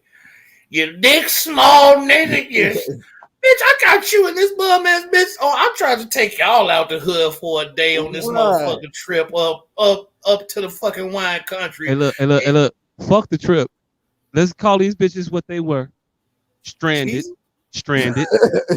destitute, struggling, without. Jen had a good job. Jen had a good job. He was a hairdresser. Good job all you want. Car battery dead. Car battery dead. Not a jumper cable in sight. Bitch can't do shit with a distributor cap. Don't know what the fuck is going on. Don't know what the fuck is happening. I don't know what the fuck. But she had a Thunderbird. I don't know what the fuck she was driving. A Mustang. I don't know what was the thought car back in '93. Nissan. It's always a Nissan. It was always a Nissan. The bitch had an Altima. It was what it was. That bitch was in a Sonata. Yeah, but look, maybe she had a Civic. I don't know. I'm not saying that at any point you should hit a woman, but I understand this frustration. Make them hoes walk. Tupac was bogus. Yeah, he was. Hey, look. I definitely agree. Hey, look. I'm gonna tell you right now. Before I'm gonna let you finish. I'm gonna go ahead and Kanye you in this moment. Because that was pre-Ye, Kanye. I'm gonna let you finish. But if either one of you gentlemen have ever had the chance to hit Janet Jackson, and I may have been standing in the way, I understand. He didn't have a chance to hit Janet Jackson. He had the chance to hit that yamp from the motherfucking beauty salon off on Slauson. God damn it. That wasn't Janet Jackson. She looked like Janet Jackson. She looked like Janet Jackson. She looked like Janet Jackson. That was enough to get Smokey excited in the motherfucker. But it to look like Janet Jackson was a thing then. And all I'm saying was that this bitch looked an awful lot. She looked like Janet Jackson. She looked just like her. Still, if you niggas, either one of you motherfuckers had the opportunity to hit Janet Jackson, and I was in the way of it. First of all, hey, look, fam, I walked part of the way to Oakland. First of all, I wasn't in the way, nigga. You were not driving. At all. You were driving, and she don't like you. She don't like you personally. Y'all already got history. I didn't know that. I just said, come on, my bitch got a buddy. We finna take this trip. We got this mail truck. Finna get in the back. I got this little pint of motherfucking peppermint schnapps. Me and her gonna do the do. You get up front. You talk to Shorty. On the way back, we flip the damn and switch it up. And he had it all plotted out. This bitch get drunk in the back, get to acting irate. They pulled over because they heard a scuffle in the back. And instead of backing this man's up, he was charged by the smack. Hey, look. Also, you missing shit. What? Before that, all in the nigga's face. At the picnic. Mm-hmm. Oh, yeah. Mm-hmm. Yeah. I saw that too. I witnessed that. Mm-hmm. All in that nigga's face. Hey, look. All I'm saying is, I ain't saying if we got to what baby Joe call her? Baby Joe call me highness. We got a couple of highness. You know what I'm saying? I fuck up mine, and you still got yours. Keep yours. I'll walk. We live in America, fam. We live in America. I'm okay. I'll be all right. We live in America. First of all, we're at work. That's the first thing. This is people mail back here. We're at work. Hey, look. I don't give a fuck about it. I was just fucking on this mail half-heartedly a couple minutes ago. Yeah, and not for nothing. Not for nothing to understand Chicago and his dysfunction. Sometimes you get a whiff and like, look, you don't smell this too? Man, look, in the back of this hot ass mail truck. Hey, brother had a whiskey dick. It's cool. He had a case of the whiskey dick, a little too much to drink. Shit couldn't perform. This bitch was drinking gin and vomiting. How do you think the odor was in the back of that truck? That's all I want to tell you. She threw up 3 times before they started fucking. She vomited 3 individual times before intercourse. Chicago definitely wasn't the villain of that movie. He was sober. He was sober. I ain't saying Chicago was the villain. All I'm saying he's not the villain. Goddamn it, Chicago was the motherfucking. I'm agreeing with you. I'm not saying he was the villain. I am saying that. I am saying that. Yeah. If I'm finna fuck Janet Jackson, you gotta walk. No, nigga, you and that bitch gotta walk. We finna drop them. I'm finna drop this mail off. You and these 2 bitches is finna walk. Damn, I can't get I can't get the box walking these bitches to Oakland. Yeah, that motherfucker's a trip. I can't believe him. Like, that's not gonna get you the pussy. She already like you. That's not gonna get you the pussy. Hey, look, She fam, already don't. I'm gonna drive up to the next rest stop. Tripping now. Fam. I'm gonna tell you right now what happened. I'm gonna duke you up real quick. To me, hey, look, take a punt. Let me get the food pops real quick. Boop, boop, boop. I'm gonna drive up the road. I'm gonna call a motherfucking cab. They're gonna come get you. All right?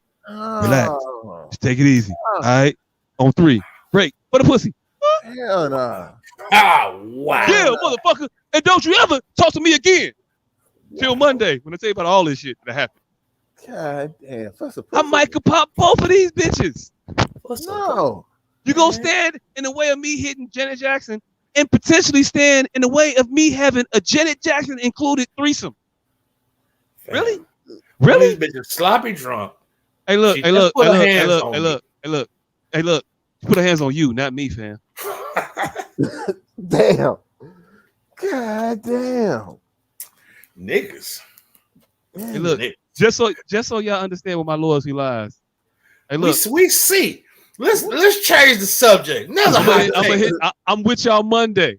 I'm with y'all Monday. We changed the But, subject. fam, I'm fucking Janet Jackson. I'm sorry. Man, we changed the subject. I apologize. I'm fucking Janet Jackson. We changed the subject for you say I'm gonna come back. I'm gonna come back to the crew with a 5th and a story to tell. And y'all motherfuckers just gonna have to just deal with it. Like I said, we changing the subject before you tell us Craig should have shot Debo. And Hey, look. Hey, look. Hey, look. Hey, look. Hey, look. Hey, look. Oh, this nigga. Hey, look. This nigga. Nope. Hey, look. Hey, look. We ain't even finna go there. Nope. Hey, look. I ain't saying Craig should have shot him. I'm just saying if I was Craig without a 6 in my height, I'd have shot that motherfucker. I'm not gonna box Debo. Are you serious? I don't have a 6 in my height. I don't have a 2 in my weight. I'm not boxing Debo. I'm not finna fight Zeus. Hey, look. I'm not finna participate in a fight. I'm not finna participate in a fight fairly that would never get sanctioned by a governing body. Actually, motherfucker, tell me when Floyd Mayweather fought Tyson. Actually, Ken Shamrock and that fucking sumo wrestler. There's a couple people. Those is cockfights. Those don't count. Those are human cockfights. Them motherfuckers was not smart. Rebel. Them motherfuckers was not smart. Nigga would have hopped in the ring with Zeus. What's that smell? Hey, look. The Ripper's little brother was dumb as hell. There's no way in the fucking world I'd have gotten the ring with Zeus. Sorry. Oh shit! Now I gotta watch No Holds Barred. No Holds Barred. I gotta watch the Honey Dripper. Oh shit! It's gonna be a motherfucking classic evening tonight. It's gonna be. And while we on these motherfucking hot takes, Peanut was the right girl. Yvette, I would have left that whole high and dry.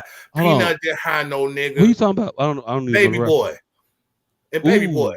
Peanut didn't hire no fucking felon around his motherfucking kid. Raping her in front of her. Peanut was fucking amicable, submissive. She looked better than Yvette. His mama liked her. Peanut was the one. I don't know how the fuck he ended up in Yvette's crib. She gave him the keys.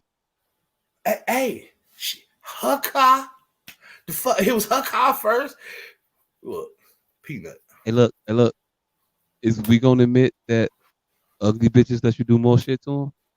Peanut look way better than Yvette. Again, did you hear what I said? Oh, you say ugly bitches. Well, let you do more to them. Now, I ain't calling her ugly because Taraji's on my list. Yeah, but if it was her Yvette, yes. Comparatively speaking, to Peanut and Yvette, yes, Peanut wins. And you know what put that whole movie in context? That nigga was 19. He was supposed to be 19. The whole movie changes. I thought he was like 27. No, he was a traumatic ass 19-year-old. Yeah, selling dresses out of fucking yeah. That motherfucker was the rose that grew from concrete. He was. He was. It put once you learn that he's 19, it put the whole movie in a different context. Motherfucker is striving like a motherfucker. He got 2 kids, one argumentative ass baby mama. His mama was a young mother. Mother was a young mother. He got this dope dealing ass ex-con walking around his house, fixing bacon and shit. Butt I got the trauma of my big brother being kicked out, and then I feel like I'm following right in his footsteps. Now you finna get a new nigga and kick me out. Now the same shit happen. Yeah, this motherfucker sitting here putting 95-inch televisions in your bedroom as a gardener. You know damn well he ain't get this motherfucker off of grass clippings. Trimming hedges. He got this fucking TV. I mean, that's the real talk. When this movie came out, that TV he got, he should definitely not been able to afford. He got that motherfucker illicitly. You bring your heat to the crib, fam. Fuck is wrong with you, Melvin? Got them 3 little weed plants growing back there in our garden. This ain't even shit to smoke. Yeah, it's fucked up. It's fucked up. You can't buy your weed $20 at a time. Melvin was a piece of shit. Jody was just trying his best, and Yvette was the wrong girl. Jody was trying to build a life. He was just trying his best. He was trying to build a life with the fucked up tools he had. That's it. Yep. Should have stayed with Peanut. I think Yvette brought him down. Hey, look, come to SOS Podcast for your alternative take on black cinema. On black cinema. Hey, look, we fuck with it, but not the way you think we might fuck with it. Yeah. And what is it that we fuck with that white people don't know? We don't fuck with it like that. I ain't saying nothing about that. I ain't saying nothing about none of them. But I'm glad you said white people. What's the more egregious? White people usurping Karen or woke? Ooh. Oh, what they doing the woke is down there. Criminal, right? Because they genius. I love it. This is amazing. I know it's not genius. It's so stupid. It's genius. It's like they I don't think they know that we mean woke against their ass. hey, that's why I think it's genius, because I absolutely believe they know exactly what the fuck the intent was, and they was like, fuck that. My shit. You trying to tell me white folks is niggering? Hey, look. Why is white folks Christopher Columbus and some shit a surprise to you? Why is this a shock to you that white people would take over some shit that they had that was already there, that was completely different than what they intended, but now it's yours? They colonized woke. Cause it ain't cracker. And like they all for colonizing, but woke is kind of like the PC cracker. Woke is like call it gentrification, the new colonization. I mean, it's the same shit. It's the same shit. They didn't turn woke in a nigga. Wow. If it helps you, they gentrified it. It's crazy though how they starting to fucking say that woke is just anybody on the left.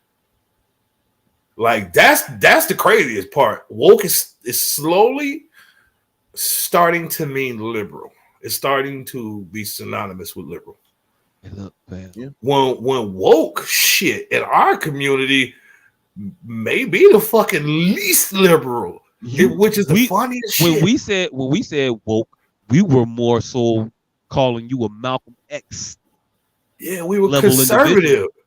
We're just aware of the bullshit when we were saying woke, and now, hey, look. Intents and purposes, woke is the black-white ring. Woke is black-white ring. White right wing. Hey, look. This is how white people will fuck us with shit. Coffee is attributed to them. Coffee. Think about coffee. Think about where it come from. Those people. It's a white thing now. Nigga, you saying what you say about it being the black right wing? That's real as shit. It's just like it's borderline. It's like as close to being racist as we can be. It's as close to being a conservative racist as a black person.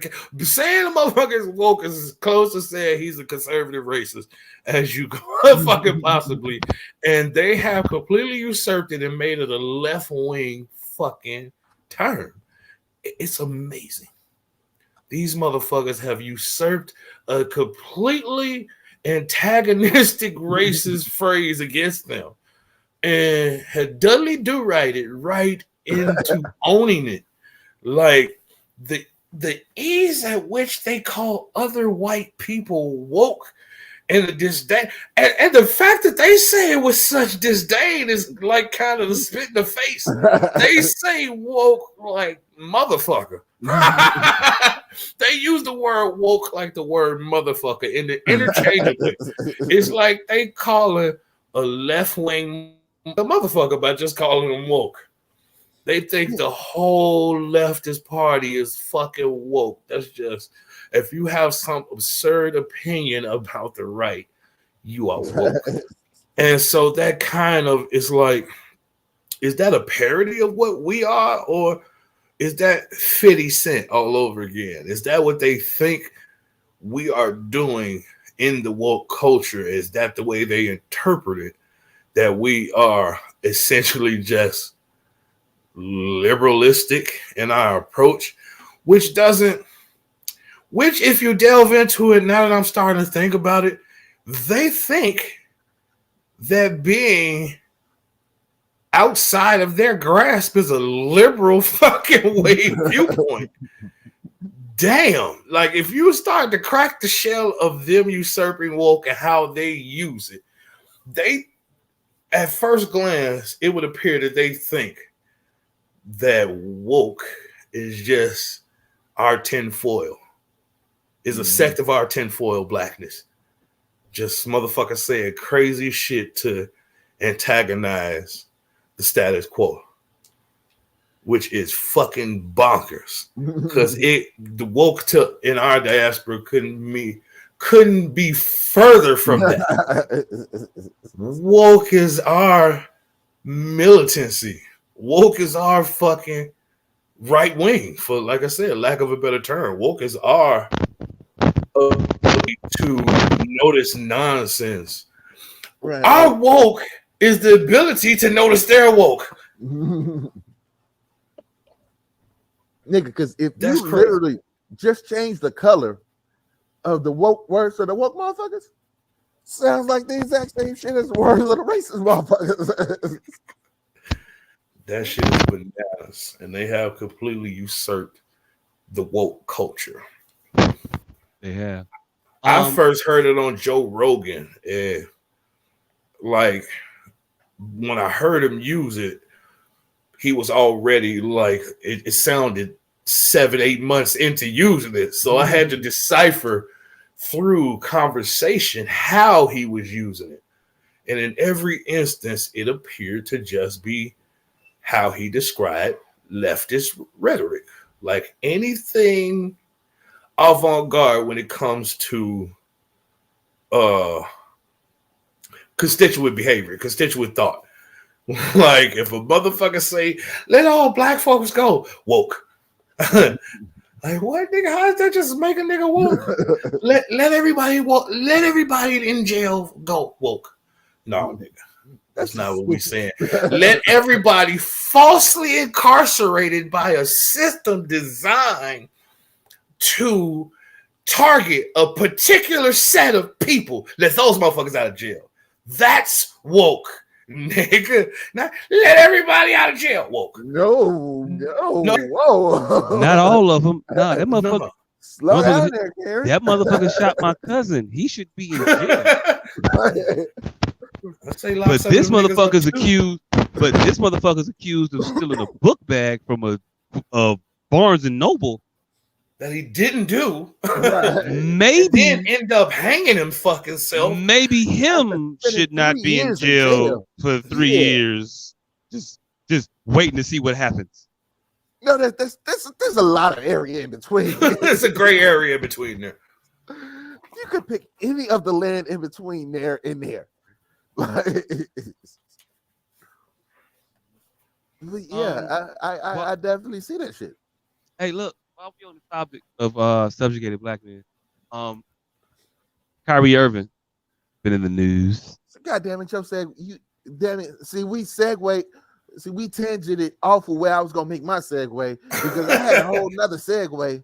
But so before you get to your segue, we was talking about how you was ready to how you didn't believe in Chicago and felt like Tupac was justified in slapping his homie for some chick that don't even like him. Speaking of people who have questionable loyalty, apparently Oprah decided not to endorse Dr. Oz. Did Lucky hit? Did Lucky hit? Yeah. It was attempted to. Arrest my case. Arrest my case. See, I shudder to think if I had put you out the car one night on Stony Island or wherever in pursuit of some pussy, and then I come back to school on Monday and was like, got the drone. You would have been like, yeah, my nigga. All right, yeah, that's what's up. I was hot for a minute, but then I was all right. But hey, look, you hit though. All right, cool. If you ain't hit, I'd have been mad. But you got it. All right, cool. You mission accomplished. All right, 5 up top. And we'd have been cool. Nah, because what if I didn't make it to school that Monday because I died on Stony Island that Friday? Because you decided to throw me out there to try to get some pussy. Hey, look. Niggas was getting shot for Russians back then. I would feel guilty for it. I would feel guilty for as long as I couldn't remember how it felt on the slide in. And then I'd be like, man, so damn. Man, I miss my dog. Man, I miss my dog. But hey, look, I don't know. I'm bullshitting. I would never trade one of my homies for a piece of pussy. But I would put one of you motherfuckers at the car on Stony Island because none of you niggas live that far from Stony Island. Pussy. I put a motherfucker out on Halsted. Never mind. You did. Right, so yeah. Hey, look, we definitely just told the luncheon story like last week. Yeah, I was about what I did to that man. But I definitely did like at least a 75% lucky.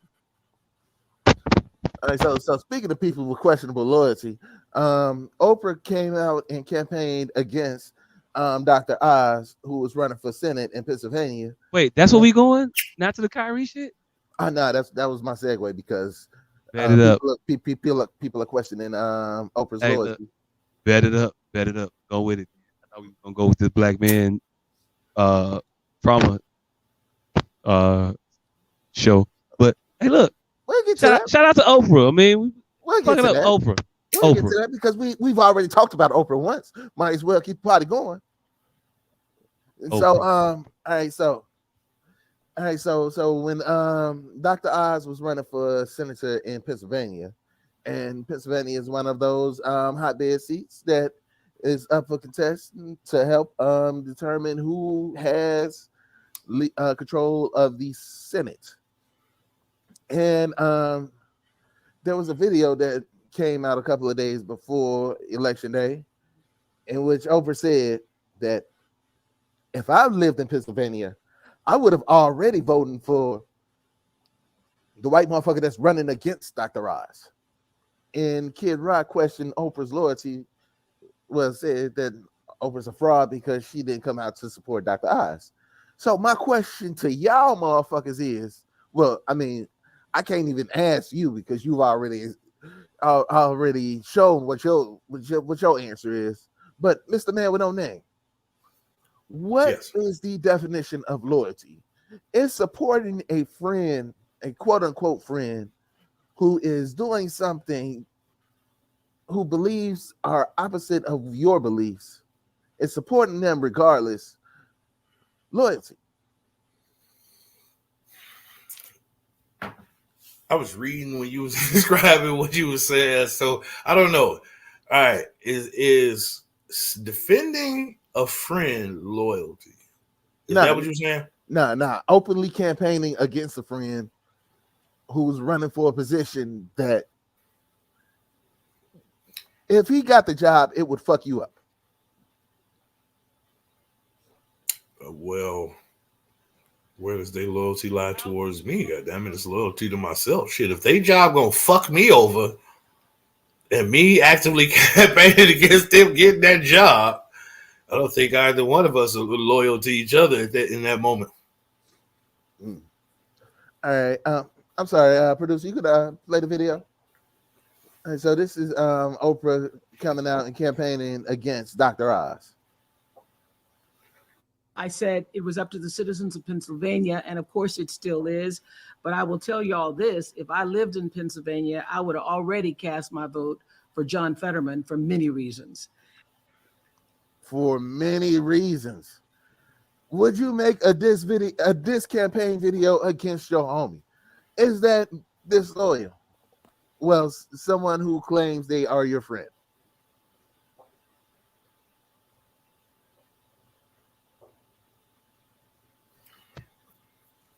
Is she still claiming him as her friend? That's a good question. Last I heard, Dr. Oz was claiming her as his friend. So it might be one of them. It might be. I mean, we've seen this hundreds and hundreds of times on WWF. We've seen Macho Man do it to Hulk Hogan. Hulk Hogan thought he had a teammate. Macho Man looked at that. Definitely saw Macho Man and walked off on him. Walk right off on Hogan on the tag. I'm reaching. My arm's getting shorter. My arm's shorter. He had the short arm. Alligator arms on the tag team match. Yeah, definitely. And so was her actions disloyal?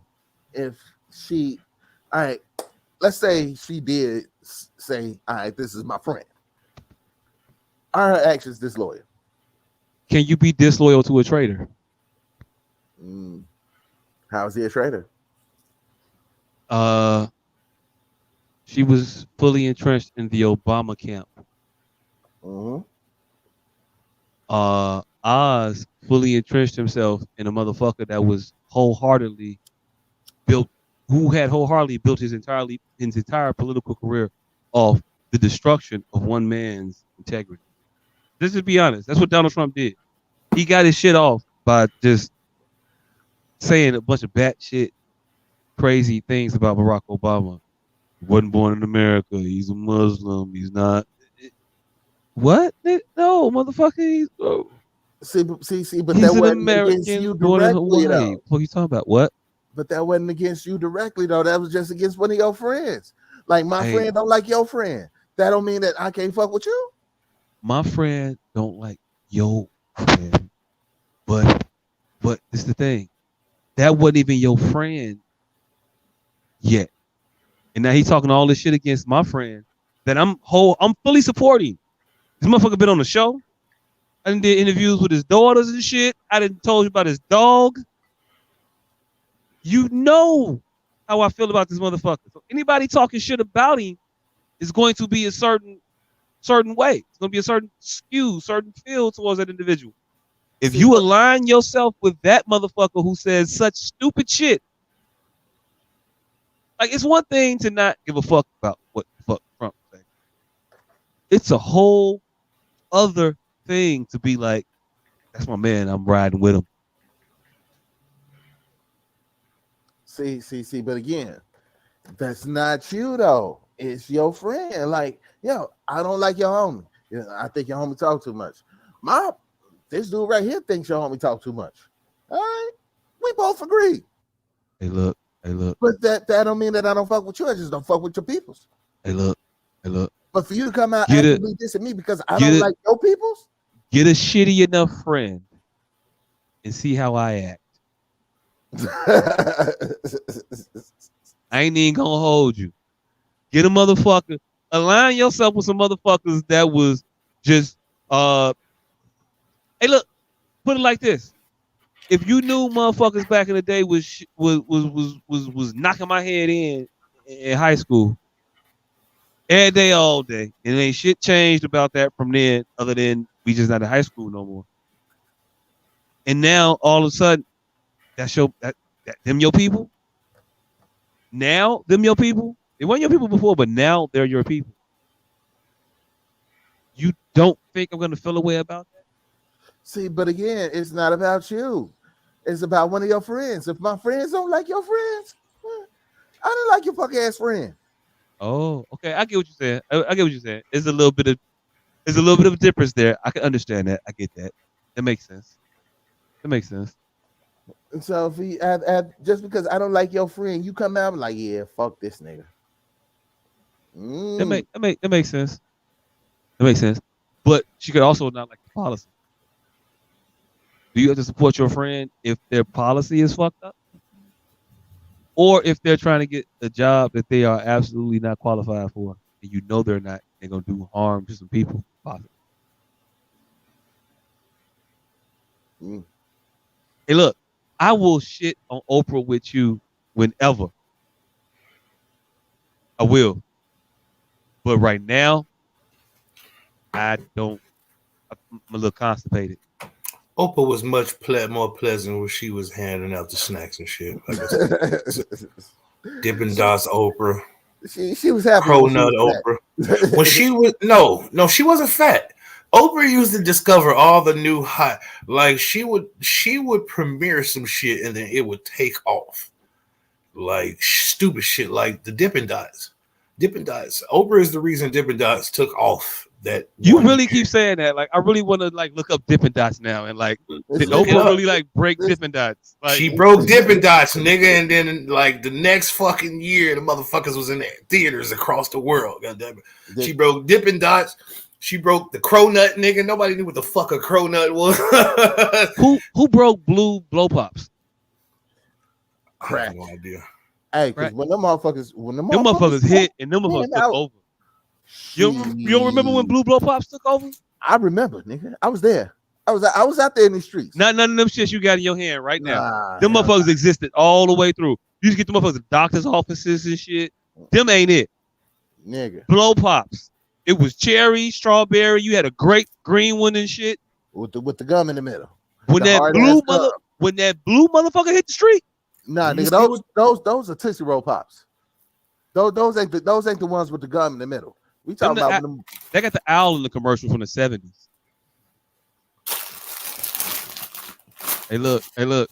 Also, why are you showcasing that you gave out the worst trick-or-treat shit on your block? Nigga, I gave out full-size Skittles. Fuck you. Hey, look. Full-size Skittles? Cool. The motherfuckers who got them Tootsie Pops, you ain't shit. Full-size Welch's, man. Fuck you. Hey, look. Again, all good. Cool. That motherfucker got the Tootsie Pop, though. I'm going to egg your shit. It's all about the luck of the draw. Yeah, it's about the luck of the draw, nigga. I had mini Hershey's. Hey, look. You can't brag on a mini Hershey, man. It's a mini Hershey. Yeah, you don't get no. If you was giving out mini Twix or some shit like that, then nobody want no Hershey. Full-size Quaker Chewies. Hey, look. You can't give me nothing that's supposed to be healthy for me. That ain't healthy. I was giving out full-size Bear Haribo bags of Haribo. Hey, look. I ain't gonna hold you. Them the good gummy bears right there. Them motherfuckers is delicious. Yeah, nigga. I was giving out handfuls of Starburst. This motherfucker's a handful of Starburst, by the way. First of all, you can't go for full size anything to handfuls of Starburst. Like Starburst don't also come in a full size pack. Giving out vitamin waters. I was giving out vitamin waters. I was giving out. That's just cruel. That's just cruel, by the way. You making you making that trick or treat bags heavy and shit. I was giving no out reason. Capri Sun. Y'all didn't even know Capri Sun had apple juice, did you? You didn't even know they had apple juice. I was giving out Capri Sun apple juice. Hey, look. Capri Sun got a kiwi flavor, fam. I know they had apple. What you talking about? When you seen the Capri Sun apple juice, nigga? Hey, look, I don't drink Capri Suns. Full disclosure, I ain't looking at motherfuckers. But if anything got a kiwi flavor, I just assume they crossed over apple like a couple years ago. Full size gummies. Nigga. After you showed the Hasbro joint, stop showing everything else, fam. Now you gonna buy the second best shit. Yeah, we had the little dots. I handed out regular trick or treating candy too. Hey, fuck them dots, by the way. Them is Hey, horrible. that is candy that is ever candied. Dots got to be neck and neck with anything black licorice. Dots. Like, I don't know how a person chewed a dot and said, you know what? I want another dot. I don't know a motherfucker that's completed a dot chew. You mean once the motherfuckers get wet,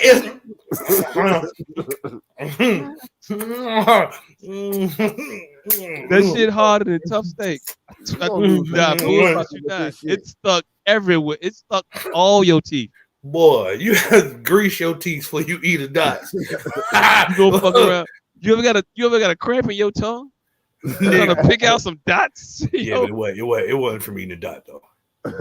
Yeah, it was a thought. Huh? I was eating a thought. It wasn't a dot. Yeah. I don't know what the fuck sticks to your teeth worse. Dots or fucking fruit slices? Ooh, those fruit slices are something vicious. Ooh.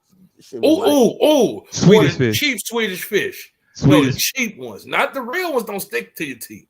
The cheap, generic ones. Hey, look. I cut my teeth on the cheap ones. I don't know the real ones. You know how long it was? You know how traumatized I was when I got to run a real Swedish fish? No, it's different though. It's the same. It's different. Well, I'm telling you, it's gonna be different. It's not gonna feel like that in your mouth. No. Hey. No. There is no time on earth that 10 little coming out of somebody else's house will be as satisfying as those motherfuckers is coming out the back of somebody else's house in a fucking plastic sandwich bag. $1 in a candy house, nigga. You come up out that motherfucker with about 15 sour cherries, about 25 fruities, 10 strawberry cookies. You got 10 strawberry, 10 lemon. And a couple of motherfuckers Swedish fish. That $1, you just Hey, I never told you about the time I almost became a king with $7 of stolen money from my mama. Oh shit! So you was a ne'er-do-well. Robin Hood. This is a Robin Hood candy story. It was definitely a Robin Hood candy story, right? Okay, so cool, right? Back a long time ago, when I used to get dropped off at my cousin's house and then walk to school, I was riding the car, and in the back seat, my mom went to the store. Right before she dropped me off, she ran in the store, got some shit, then came back out, and she threw the bag in the back, little brown paper bag of some shit, had some change in it, about $7 or so worth of change and some change. I took all 7 of the dollars. Damn. Out of the bag. Damn, all 7. Definitely. All 7 of them. Definitely did. Left the change jingling in that motherfucker, right? Got out the car. Went to my cousin's house. Went to school. On the way to school, stopped at a Certified. Oh shit. Not even a candy store. Certified. Damn. I was the man. This nigga had grocery store money. I was the man up until about 5:30, 6 o'clock. 5:30, 6 o'clock. Because I bought the store out. I told you, boy, 10 Canfields for $1. 10 Canfields for $1. 20 packs of Kool-Aid for $1. No, 20 packs. Well, yeah, 20 You packs. buying groceries. I was buying bullshit. What you buying? Hey, look. Mike and Nikes. This was before the when they had the little boxes of candy that they charge you $1 for now. It was these boxes was 10 cents. Yeah, the Alexander the Grapes. Marvin and Clan. Martian, Lemonhead, Nigga said Cherry Marvin and Bomb. Martians. No, Johnny Appleseeds. Nigga, Alexander the Grapes, nigga. Alexander the Grape, Johnny Appleseed. The Cherry motherfucker, Clan. the Boston baked beans and shit. No, I never respected nobody that bought Boston baked beans with fire, boy. Fire. Hell no. What you talking about? Boy, Mad zebra cakes, star cakes. Star I'm telling you. Star Crunch, Star Crunches, all that shit. Strawberry shortcakes, sweet rolls. Wait, Swiss rolls. Put it on my tab. I spent all $7 of them that day, and this is back when we used to walk to school with the block. Right. This nigga was the Nino Brown. Hey, it's 25-cent honey bun days. It's 25-cent full-size honey bun days. It's 25-cent Hostess honey bun days. The joints, the white icing was 50 cents. Anyway, 50 cents. Long story less long. I was the man all through school that day. Got to the crib with my cousins. My mama came to pick me up, and I don't know why she was talking to these children about her day. That's how fucked up you knew her day was. She was ready to get this shit off her chest to the first motherfucker she saw that didn't work where she worked. And it just so happened to be my cousin's house when she picked me up. These motherfuckers was also elementary grade school level. And they were regaling her of tales of your generosity. No. Let me say about these motherfucking asshole bastard motherfuckers. So all she was doing was complaining about her day and how she had lost her money for her lunch. Like, was it $7? Jacques had $7. $7 was apparently her lunch, and it separated her from some shit. Mind you, she worked at a bank. Like, you could have got another $7. Oh, nigga, that shows you poverty right there, brother. $7 fucked the whole day up. Hey, look, I'm gonna tell you right now. We were not $7 away from nothing. You were, nigga. See, this is what you don't understand. No, this is what I know now. Hindsight, I know now the shit then. I'm telling you with the full breadth of knowledge. Back then, I thought it was more serious. Maybe that $7 meant something. I know now it meant absolutely nothing. Didn't mean shit. I didn't know it then. I thought I was really fucked. Grave mistake you made. Oh my God. Honey. You fucked up life. Thought you fucked up the light bill? I've been on here. I told you, motherfuckers, never not damn time have I taken a cold. I've never taken a cold shower. See, but you thought that he was about to be all. I just guilty to the mother. I felt bad as shit. Got older. And like, nah, it was the stubbornness involved, and I lost my $7. That was what I was going to use to pay for this lunch. I don't have that no more. I'm not going to go get another $7. What the fuck is my money? Because I grew into that at a point. Hey, look, the same shit your parents are afflicted with is the same shit they curse you with. Bar. So you got telltale hearted? No. I just got. No, I wasn't. I didn't confess.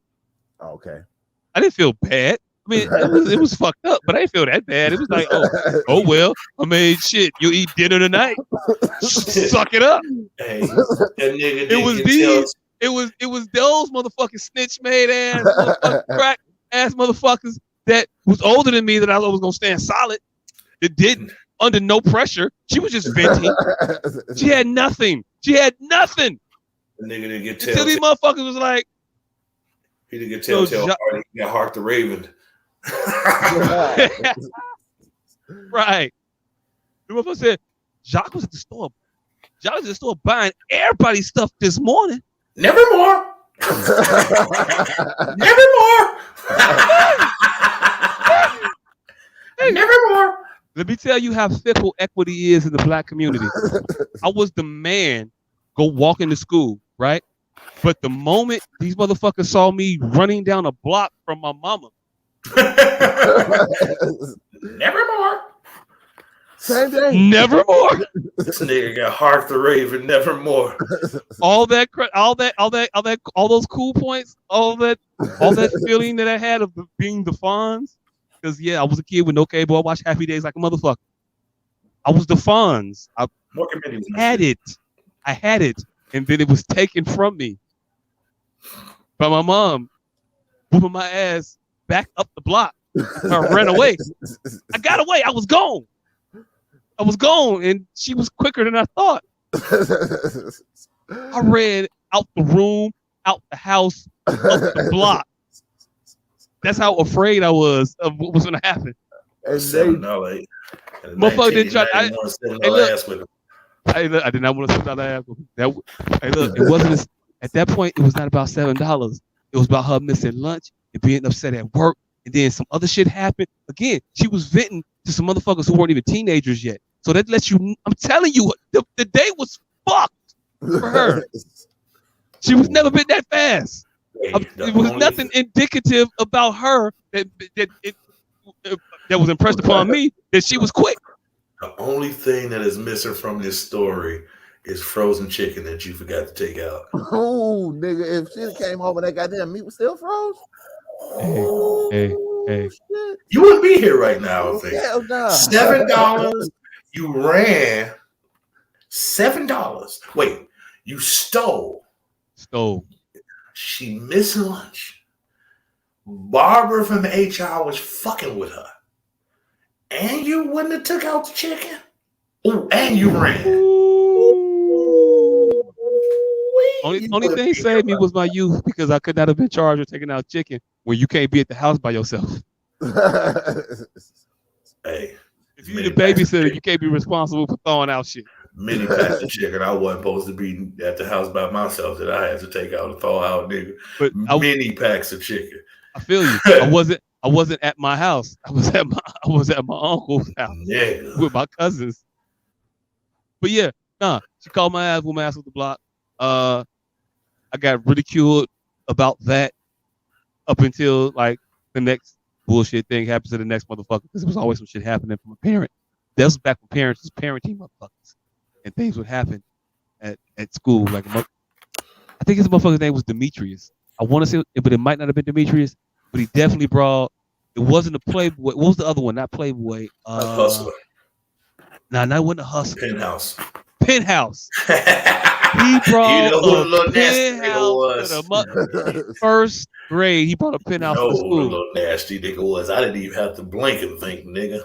Hustler, penthouse, jugs. Yeah. Keep going. I was in the first grade when I saw an open pussy. You saw a centerfold?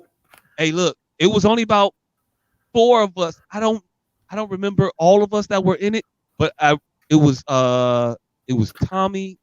Tommy, motherfucker sound like a fake name now. It was Tommy Smith. I don't know why I feel comfortable saying these motherfuckers' whole names.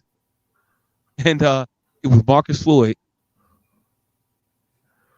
And Demetrius, whatever, if that was his name, whatever the fuck his last name was, because he didn't continue on. You know how you know everybody first and last name? Because it was in your same class like for 9 years straight. You mean black ass Demetrius that popped back up at fucking Hubbard? Like he was gone from like that nigga. He was at Anderson and then just popped back up at Hubbard. It might have been. I don't even know. Demetrius. It might have been black ass Demetrius. But yeah, he brought that shit. His mama came to the school, beat the dog shit out of his ass in front of the classroom. Like motherfuckers made examples of motherfuckers. like a motherfucker in front of people. Like it was a thing. Hey, it's strange as hell. I just realized how I saw all that type of shit in my life was the strangest ways ever. Like the first time I ever saw a porn was at somebody else. And you know how like you just touch a tape, you got one of the VCRs, if you touch that motherfucker, it'll fucking go in and start playing on its own. Oh yeah. I just touched the tape. Just in somebody's mama room. And that motherfucker went That was the first time I the saw fact that porn. it kept breaking up in random moments of your reenactment of what you saw on that tape was hilarious to me. Hey, but the first time I ever saw a pornographic magazine, my grandfather used to clean out abandoned cribs as a side hustle, and he used to take me and my cousins along. We was like, I was 7 and 6, and like we was babies for cheap labor. Right. So one day, take it over there. One day we cleaned out this abandoned crib, and I'm talking about this nigga had the geo mother load of pornographic materials, nigga. This nigga had a pocket pussy before I knew what a pocket pussy was. This nigga had a pocket pussy prototype. No, nigga. I'ma tell you how pornographic collecting this nigga was. His pornos came in the same style of case that them Disney movies used to come in with the white, damn near hard plastic, like damn near action figure came in them motherfuckers. He had collectible porno. Nigga. That motherfucker was a connoisseur. Well, he had them cases on his porn. Like, of course, we had stepped on and crushed, and they was all fucked up, but it was those Bambi 20th anniversary fucking cases for his pornographic materials. He had jugs, and he had pet houses, and he had what was the black one? There was one black one back then too. Blacktail? Probably something like that. But he had the black one, but he had like hundreds of these motherfuckers. See, this is why he couldn't pay his goddamn rent. Beating his dick and buying material. So you got evicted, Quagmire. Nah, fuck that. Hey, y'all niggas were perverts. He was a porn connoisseur. Yeah, this nigga there had the goddamn nerve to have a gallon of milk in the motherfucking refrigerator. This was a wholesome freak. Hey, look. I hate to break it to you. Oh, you're saying that wasn't milk? Oh, god damn. Oh, motherfucker. Yeah. Hope motherfucker didn't just I hope one of you motherfuckers didn't just swig that shit. All this hard work. He left his milk in. Hey, that was my. It don't smell sour. That was my foray in the fucking. It's thicker than I thought it would be. It's thick. I'm trying to cut him off. Somebody hit his mic. What the fuck? Kyrie Irving. Kyrie Irving, yeah. And his friends turning on him like Oprah. All right. Speaking of buck breaking. Speaking of people with questionable loyalty. Speaking of motherfuckers with questionable drinking habits. Hey, who want to take it? Pause. Pause. But Kyrie was suspended by the NBA earlier. By the Nets. By the Nets. NBA. Yeah, he already served the suspension by the league, and then he was suspended by the team. And he never had a league suspension. Oh, he did? Oh shit. No. All right. Well, the Nets said that as terms of his return, he had to complete these 6 tasks and 6-point plan. We'll call them actionable items. 6-point plan. Actionable items. Actionable items. Jay-Z would call them. And it's wild that he is maybe the first person in the NBA to have been suspended and have to fucking halfway house 10-step they put way back into the league.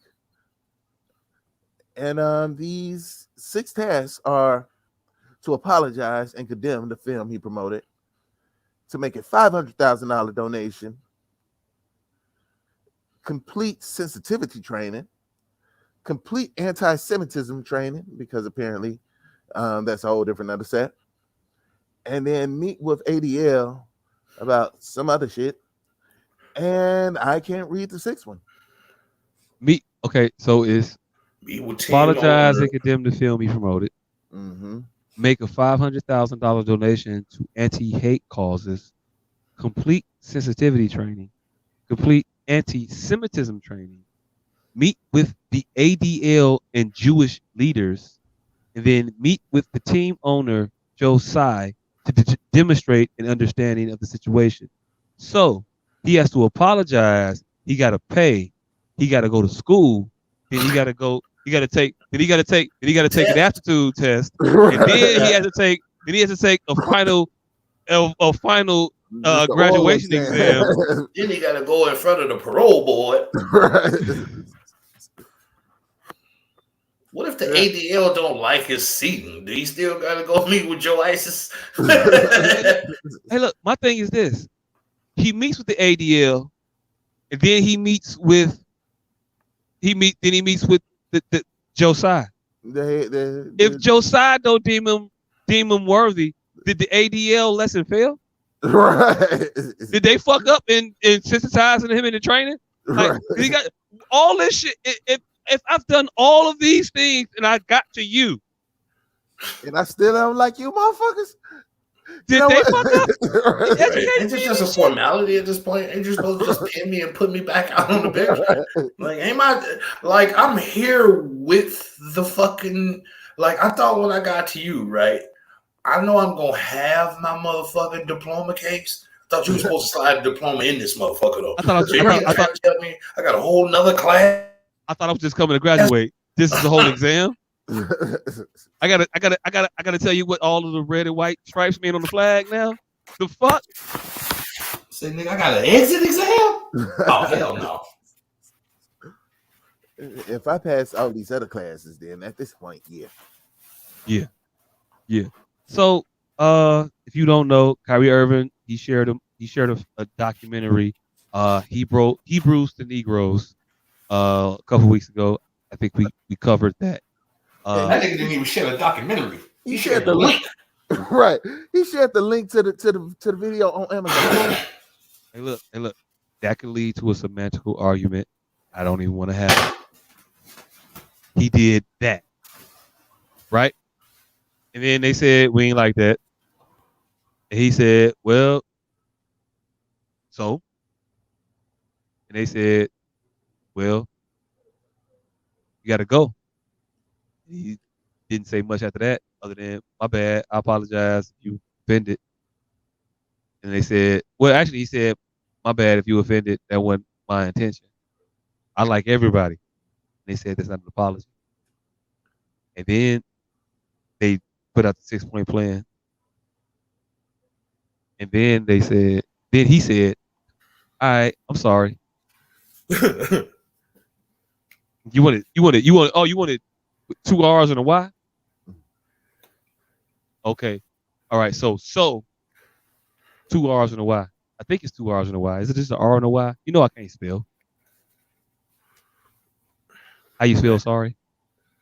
Yeah. It's 2 R's and a Y. Okay, cool. So the joke was the joke. He said and it was like, no, we need 2 R's and a Y. We need to get a firmer timeline because it was some other shit that happened in between all this shit. No, there was no other shit. I know the exact timeline. He shared the video. They questioned him about it in a press conference in which he said, you are trying to dehumanize me. I just made a post about some shit. And I'm going to leave it at that. It was a film. Watch it. Do what you want with it. The end. Right. And then that's what he said. And it was like, no, not the end. That was just part 1. Nigga, part 2 is here. And don't get on the bus. Right. For 5 games. But actually, it was the before the 5 games. Before that, it was the joint statement with the two of them saying, "Hey, yo, look, I'm not an anti-Semitic. I'm not anti-Semite, and to prove as much, I'm gonna give $500,000 to the ADL. And hey, yo, look, they gonna give also $500,000 to the ADL and we cool, right? Then the ADL, and then they did another not a press conference, but a after practice interview, which I don't know why motherfuckers be trying to get to talk to people when they exacerbate it. Like, dude, I've just been running around for 3.5 hours. Why you talking to me right now? Anyway, he said that I said what I said. I'm not anti-Semitic. How could I be Semitic? I am. I think he said that. That's what Jesus said.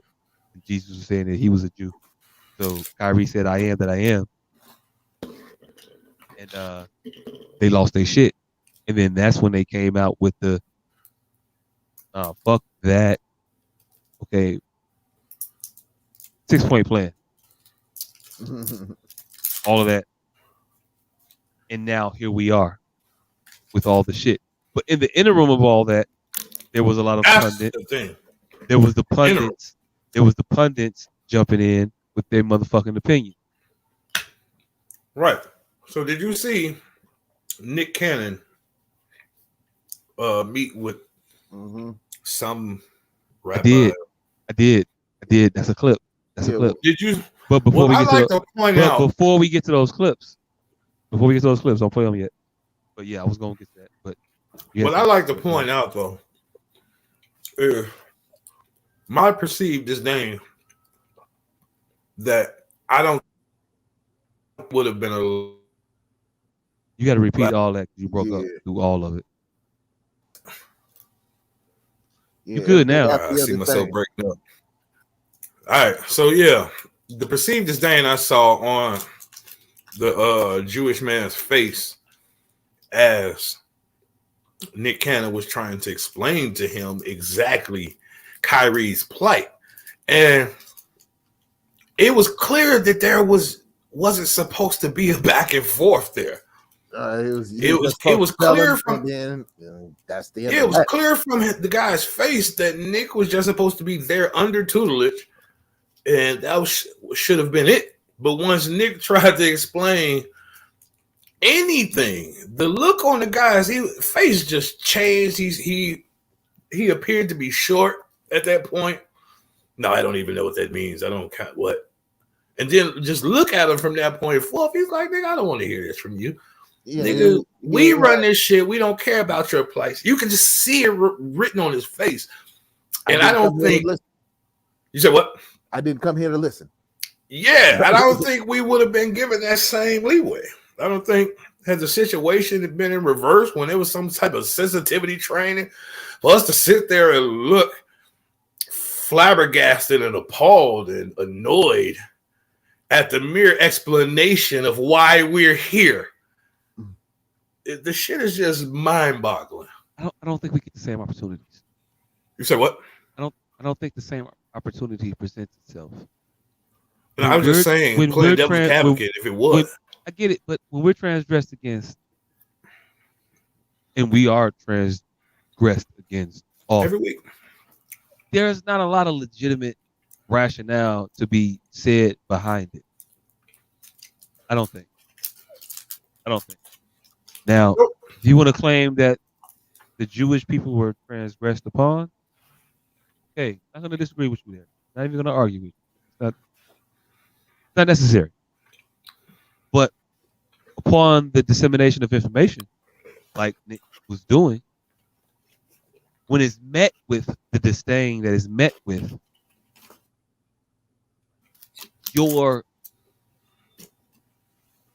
disposition becomes disingenuous. If your disposition is against discriminatory practices, racism, hate, things like that, then when someone is telling you about other things, you wouldn't be so dismissive. One, actually, before you even get to being dismissive, the fact that you're so obtuse to it, you're so oblivious to the plights of others, when you want them to be so engaged and knowledgeable as to the plights of your people. To the comments I think you were mentioning the buck breaking shit. When Nick mentioned buck breaking to that individual, and he immediately hit it with the, what is that? I don't know what that means. What is that?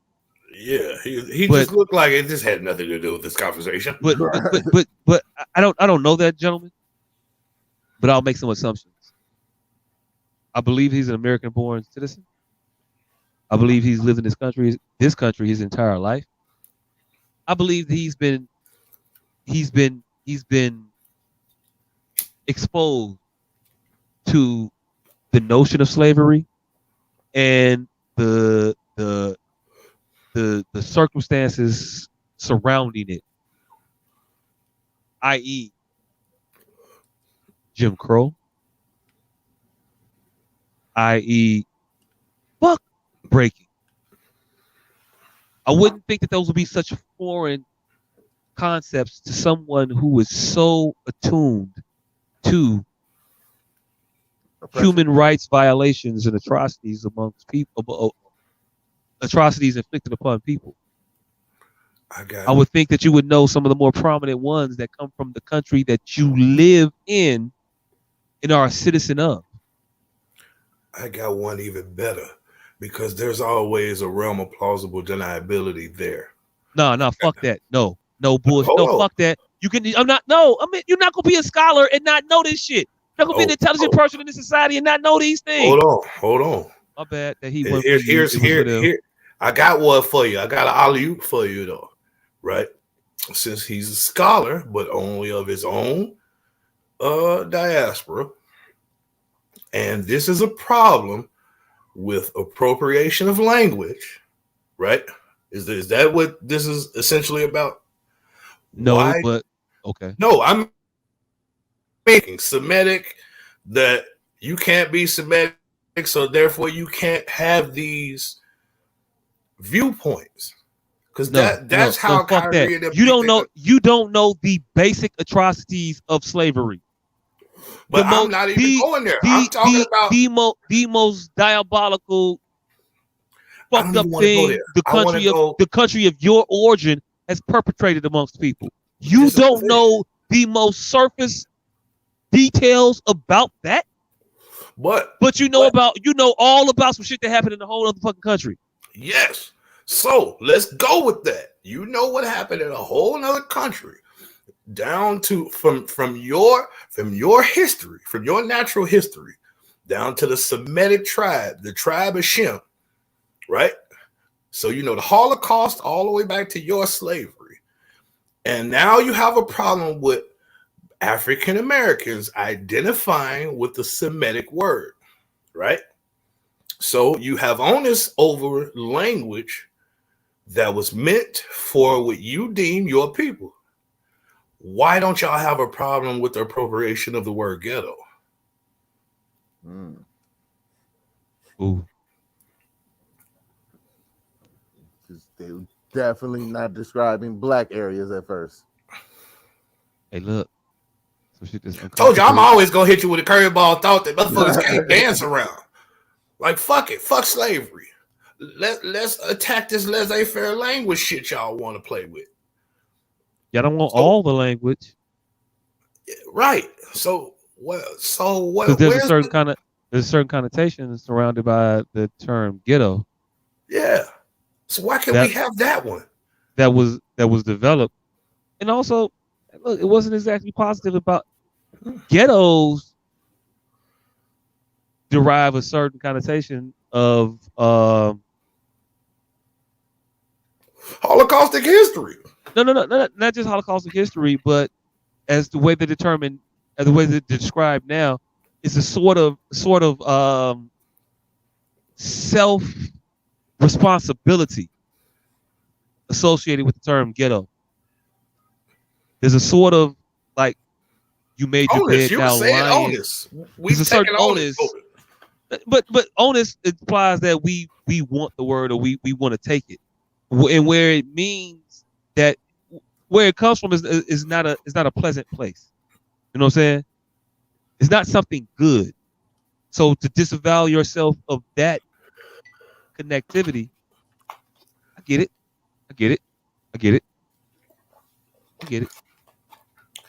I just want them to answer that one question, and then we could go from there. When we could see, I get it. What ground they stand on as far as this semantic language they want. Fam, you know the answer, fam. Oh, I know the answer. I just want to hear it. I want to hear it because once we hear the shit, like then we got a ground to walk on. Might not be solid because they're gonna move the flagpole at some point. They're never gonna answer that question.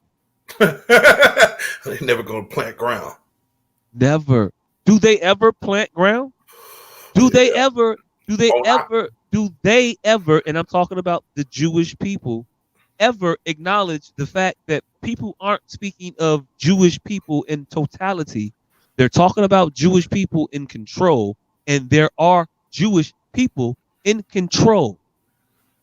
You run these organizations. You either own them or you install the CEOs or the presidents or the CFOs. If you don't own or are not the president of that organization, I guarantee you in your executive level,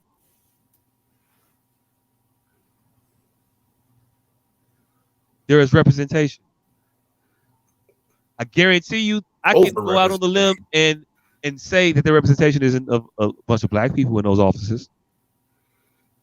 We are underrepresented population, population dynamic. What do you call it? We are underrepresented population. What's the word? We are an underrepresented populace, right? Yes. They are an underrepresented populace. Right? Overrepresented populace. No. In society, I mean, as a proportion of the people, us as black people, we are around 13%. Right? I'm just talking U.S. Mm-hmm. Mm-hmm. Jewish people are what percent of the population? 7% of the population, 10% of the religious population of the U.S. So 7 and 10. 7 and 10. Two aspects of Judaism. Right. So add them together, and I don't know what you get because I know you can't just add. 10. You just can't add the 7 and the 10 and get 17. I know that's not how that math works. Yeah, but if you add that 7 and you add that 10, maybe you get 15, maybe you get 14% of the population. I don't know. We're going with 10 at the most. 10 at the most. So an even less representative segment of the population. Now let's look at where that particular segment of the population presents in corporate America. Probably 60 to 70%. They're not 10%. Oh, definitely not. And that is the thing that people are saying. You are overrepresented in one area where you are underrepresented.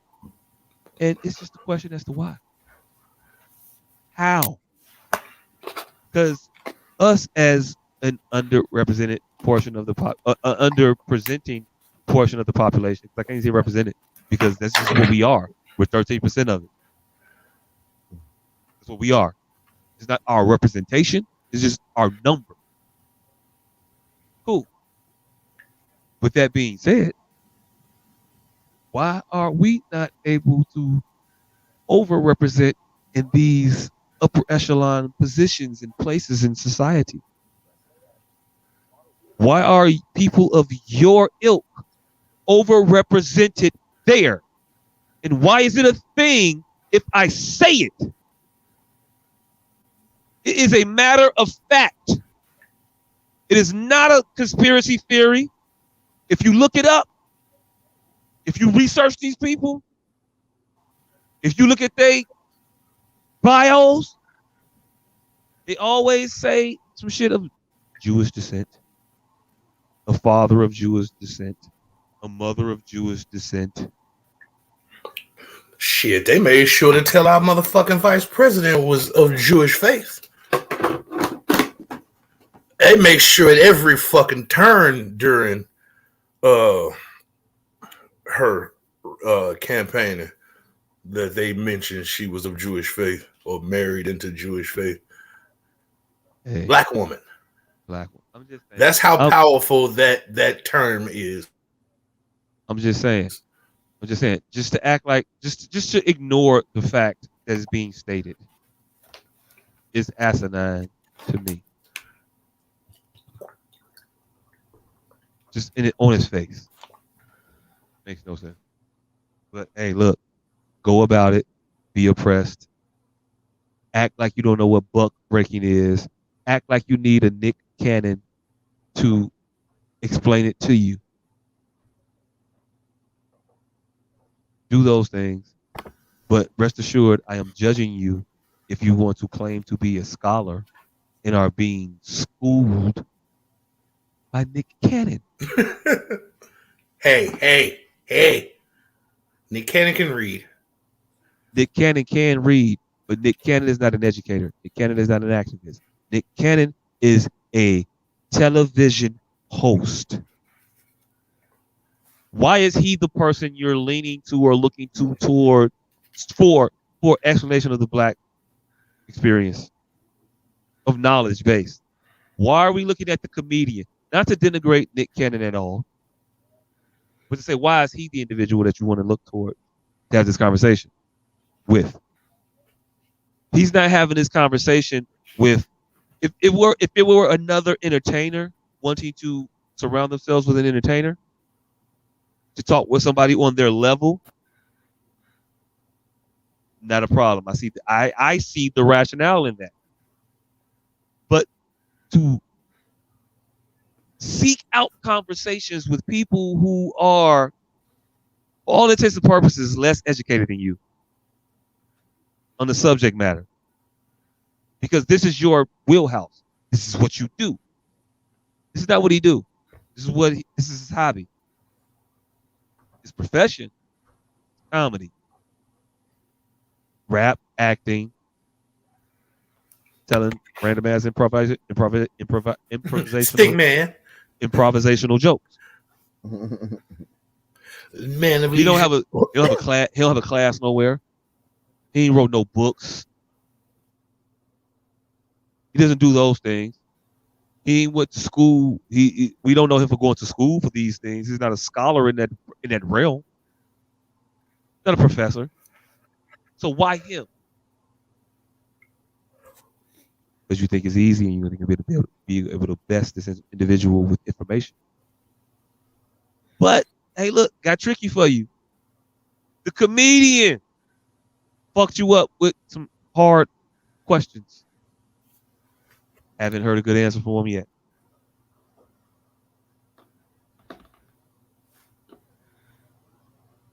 So I know you definitely don't want to interview the Farrakhans or the nah, he don't want to talk to Farrakhan. The brother Rizza Islams of the world. Hell, the Tariq Nasheeds and the fucking what's the old boy Marcus Garvey's that I don't know who goes to. Dr. Umar. Oh, Dr. Umar. Shit, speaking of Rizza Islam, the government just put his ass on the Dirty Dozen, 12 most negatively influential people on the internet. Oh, when you speak something that's uncomfortable, motherfuckers will smear you.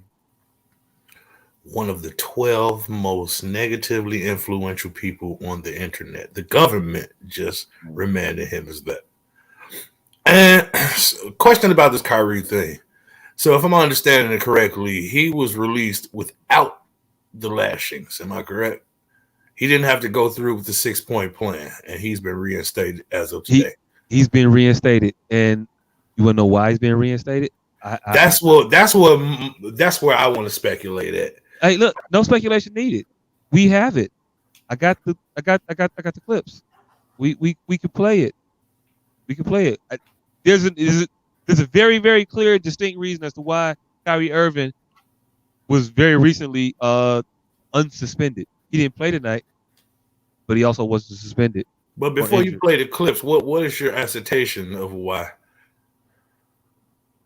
Oh, because motherfuckers started banding together, and it was like, oh shit, we went a little too far. Who do you think was the resonating voice. Because I got an opinion. I sent it in the chat. You said Jaylen Brown. Yes. I think that was the one that they wasn't expecting. I think Shannon Sharpe has been getting slowly more and more militant as time progresses, but I think he jumped out the window on this one. I applaud him for that. Shannon Sharpe? Shannon Sharpe started off by killing this motherfucker. He provided the terrain that made them comfortable with doing all this extra shit. Because if we look at the timeline, they escalated as it went on. Yeah, I know. That's why I think more and more people, as the Stephen A. Smiths, as the Shannon Sharps, as the Shaquille O'Neals, as the Charles Barkleys came out in opposition to Kyrie Irving, it seems like motherfuckers got emboldened and was like, you know what I want him to go? I want him to wear a motherfucking yarmulke on Juneteenth and doing Kwanzaa. I want him to celebrate yarmulke. Yom Kippur. What's the Jewish holiday? Hanukkah. Fuck Kwanzaa. Hanukkah now, motherfucker, for you.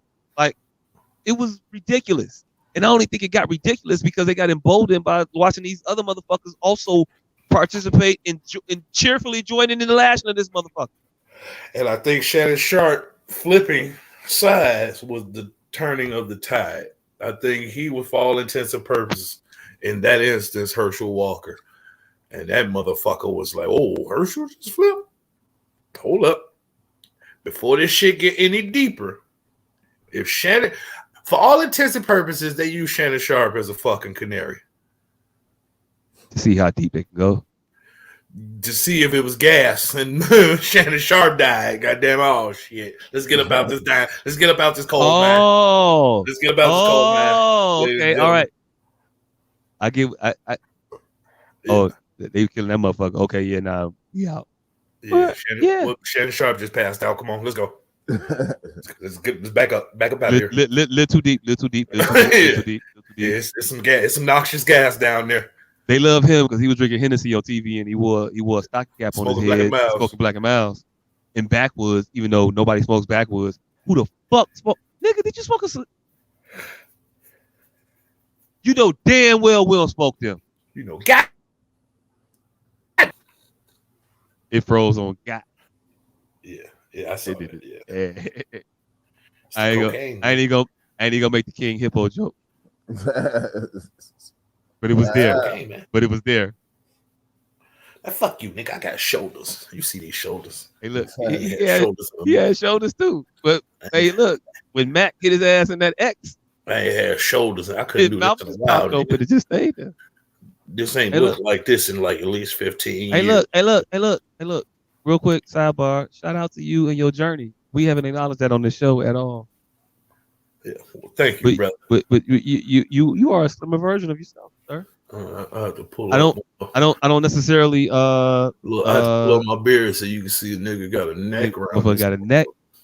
I don't necessarily agree or condone the methods in which you went about this particular transformation.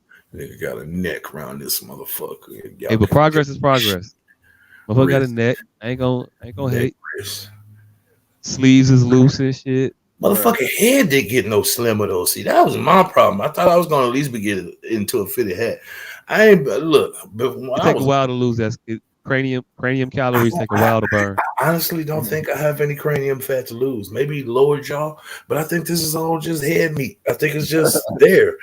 I mean, because I've always been in a size 8 hat. And 8 was it. I didn't even know they made a 9.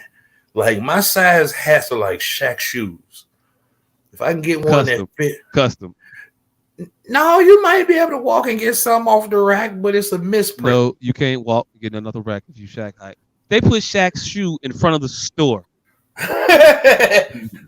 It was a novel. You are a circus attraction, fam. This is what they do to.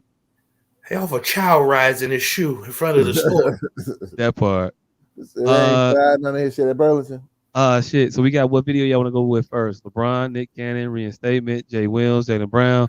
It's a hey, look. Let's start from the beginning. Start with LeBron bullshit. Because I just want to get my Killmonger on real quick. I just want to say that real quick while you play LeBron's clip. What you would call LeBron auntie, nigga? Nah. Black Panther 1, fam. Hey, auntie. Black Panther 1. The song, I thought you was about to hey auntie the nigga.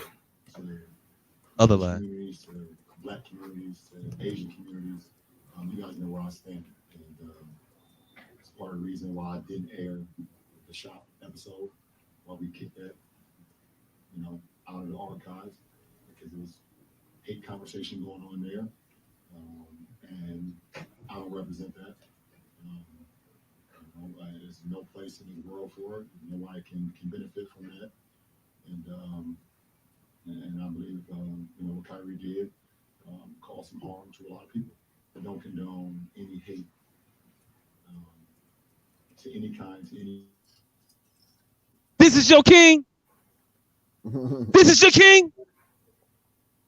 This is your king. Bring that back up real quick, because the motherfucker said shit in the beginning that I just fucking can't stand. But this is your king. The beginning. Bring it back. Anyways, to Jewish communities, Asian communities, you guys know where I stand. And it's part of the reason why I didn't air the shop, why we kicked that, out of the archives, because there's hate conversation going on there. Pause it. Stop it. You can get done. That part right there. I just wanted to touch on that real quick before we continue with the Kyrie conversation. So this shit is just bothering me. Huh? I said the optics of that shit is just bothering me. Oh, it's fucked up. It's fucked up. But real quick, it's something that I want to pull out real quick about this high road, this pious ass position that he has about removing this episode of The Shop with Kanye on it. I've been in the barbershop, not for a very long time, as evident by all this shit. It's been a while since I've been to a barber shop. But when I was in a barbershop, motherfuckers talk. And motherfuckers argue in the barbershop. That was the crux of the barbershop conversation. Because I'm gonna say some shit that's gonna be controversial, and that motherfucker disagree, and we get to going back and forth about it. And that's what made the barbershop such a thing, as to why you wanted to form a show around the construct of the barbershop, because of the conversation. Now, things about conversations is somebody says something and somebody else says something else, right? Mm-hmm. You want to hide this Kanye conversation because Kanye was being so hateful in his speech towards a certain population, or because Kanye was saying some shit that wasn't exactly disagreed with in the shop. Was that shit resonating when he was saying it, and y'all motherfuckers was nodding y'all heads and was like, well, shit, nigga, it's bid. And then after the fact, when you get around some other motherfuckers and they tell you that was hate speech, and now you're looking at it, yeah, that was hate speech. But when you was in it, it was a conversation. Hey, look, even if you thought it was hate speech in the moment, the fact that you did it in the moment is what should be shown. And if you did it in the moment, if you did it then, I don't think that you would be so ready to just kill the Candy episode. I think you're hiding the episode because the conversation went like it would go in a barbershop when it's just us talking, like it's just me and you. And you like, yeah, the motherfuckers is some bullshit though. Yeah, you is right. I think there was a lot more co-signing of what Kanye was saying in the barbershop then counter argument based on what he was saying in that episode of The Shop that I haven't seen because you won't show it. Kanye's already in the bad light. I'm telling you, Michael Jackson gave us the way with that Martin Bashir. He should have. Everybody needs to follow that motherfucking model, man. If they follow the Michael Jack model. Say it. Oh, no, the Martin Bashir. Y'all don't remember the Martin Bashir interview? Well, Mike knew they was going to be on bullshit. Right next to him. And Martin Bashir chopped up the interview and had it all in disarray. And Mike played his version straight through. He's like, I didn't say that. That's out of context. I didn't say that either. They're put that part before that part, and it makes it all backwards. It makes it different. It makes it different than what I said. That's not what I said. It's been edited. And they denied it. And then Mike popped his tape out like, no, baby, I taped y'all too. I was recording the recorders. Yeah. Martin Bashir is still like a top fucking reporter. Like that's Dan how Rathers is the top reporter. That's how So nothing our opinions matter. Michael Jackson had to expose the expose, and nothing happened to that British motherfucker. Nothing will happen. Nothing will happen. We'll sit here. You put it up. So the next one you can go with. Oh, you want to go next? You can start playing. You can play the J. You can play the Nick Cannon one, and then the Jay Williams one next. Okay.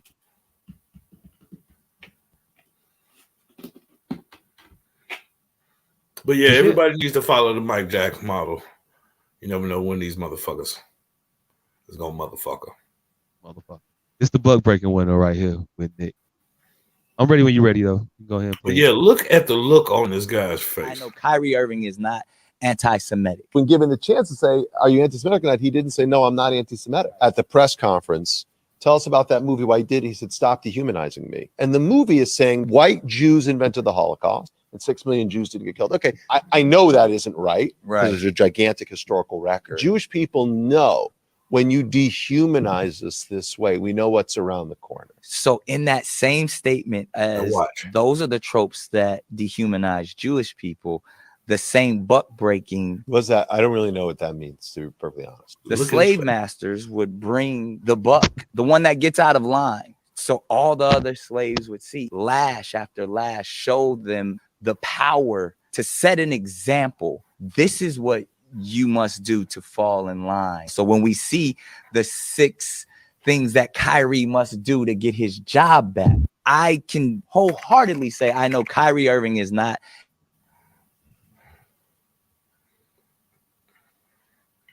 Yeah, and one I saw was less cut up. They was focusing on that motherfucker face. Yeah, I saw a less chopped version of that too. But even in that chopped version, it didn't change the contextuality of the situation that was there. What you saw was add a lot to that shit. You still get you get the crux of it. But you get his feigned obtuseness about what's happening. He's faking it. You're either faking it or you're not that smart, fam. One of the two. Which one you want to go with? Either is horrible. One coupled with the relinquishing of the word ghetto. Oh, the Jews aren't looking good here. You're not looking bad before you ban us, but you're not looking good. Hey, look, you're looking like a bunch of fucking hypocrites. I'm gonna say, shit. I'm gonna say, because that's what it is. It's what is it? If it's not that, then what is it? It's a lot deeper than hypocrisy to me. It's self-serving. It's self-aggrandizing. It's hypocrisy. The definition of hypocrisy is condoning something. I don't know the definition. I'm just bullshit. It's just doing some shit that you wouldn't want to be done. Do what I say, not do. Do as I say, not as I do. That's hypocrisy. Yes. And all I know is they run a bunch of fucking companies that pump hate speech towards black people a million miles a minute with no proclivities. They do not pump anything that is antagonistic against them, regardless of the person that had created it. So miss me with the because black people make music that is derogatory against black people and that's on black people. Nah. Jewish people make documentaries, movies, they make all kinds of content that is derogatory towards Jewish people. They will not put it out. They will not support it. They don't. And if you try to support it or proliferate it, they will come down on you with the full might of their force. Man, their reach is superfluous. God, fucking Adidas is a German Aryan company started by Nazis. If anybody should have been back in Kanye West, it was them. And if it was anybody that would be like, yeah, kind of got a point. If it was anybody that he got a point, should have. I don't know why you paused there, but I'll pick it up. Hey, does anybody got a point? Farrakhan said that Jewish people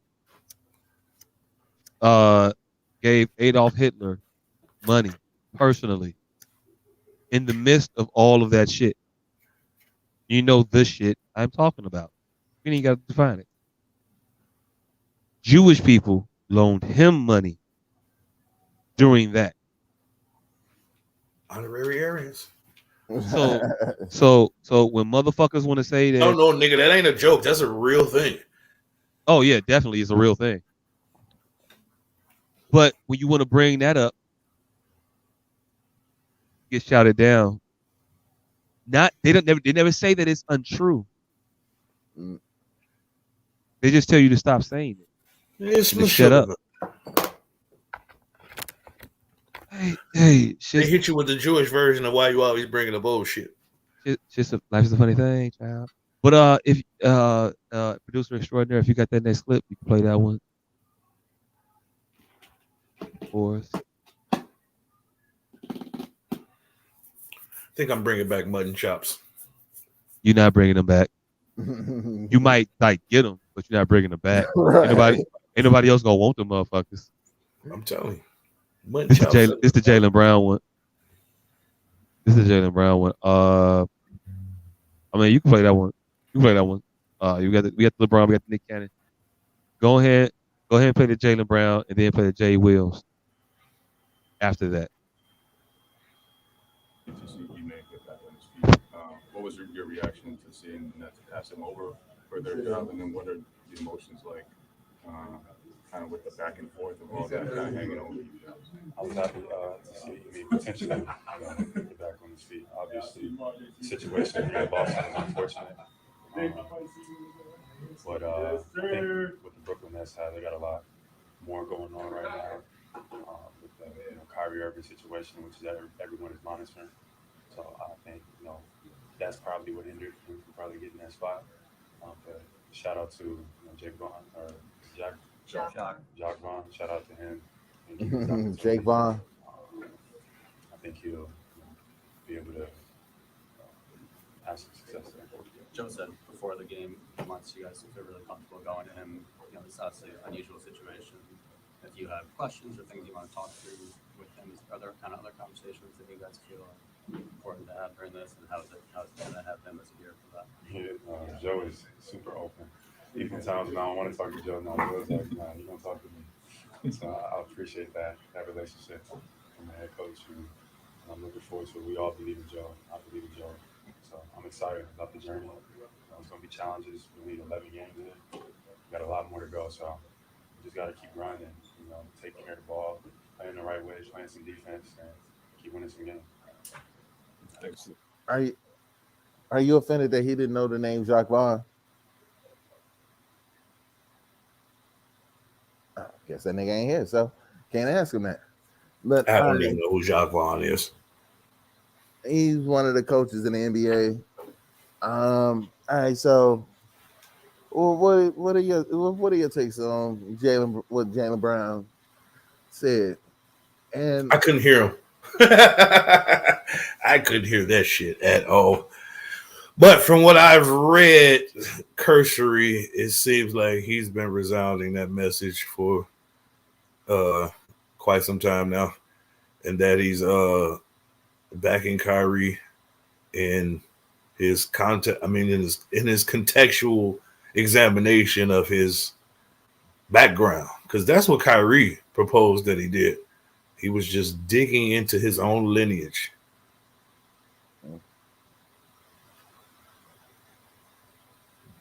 So other than that, I don't know. I couldn't hear the guy. Jaylen Brown. We're just recapping Jaylen Brown. Yeah, I know where we at. Motherfucker, y'all looking at the one nigga who didn't hear him, motherfucker. No, he asked you the question. I wasn't going. Nah, that was my question, asking his opinion, because I couldn't really hear the motherfucker either. And take it away. I'm waiting for you to get back. All right. Well, spelled Lord with the T. All right.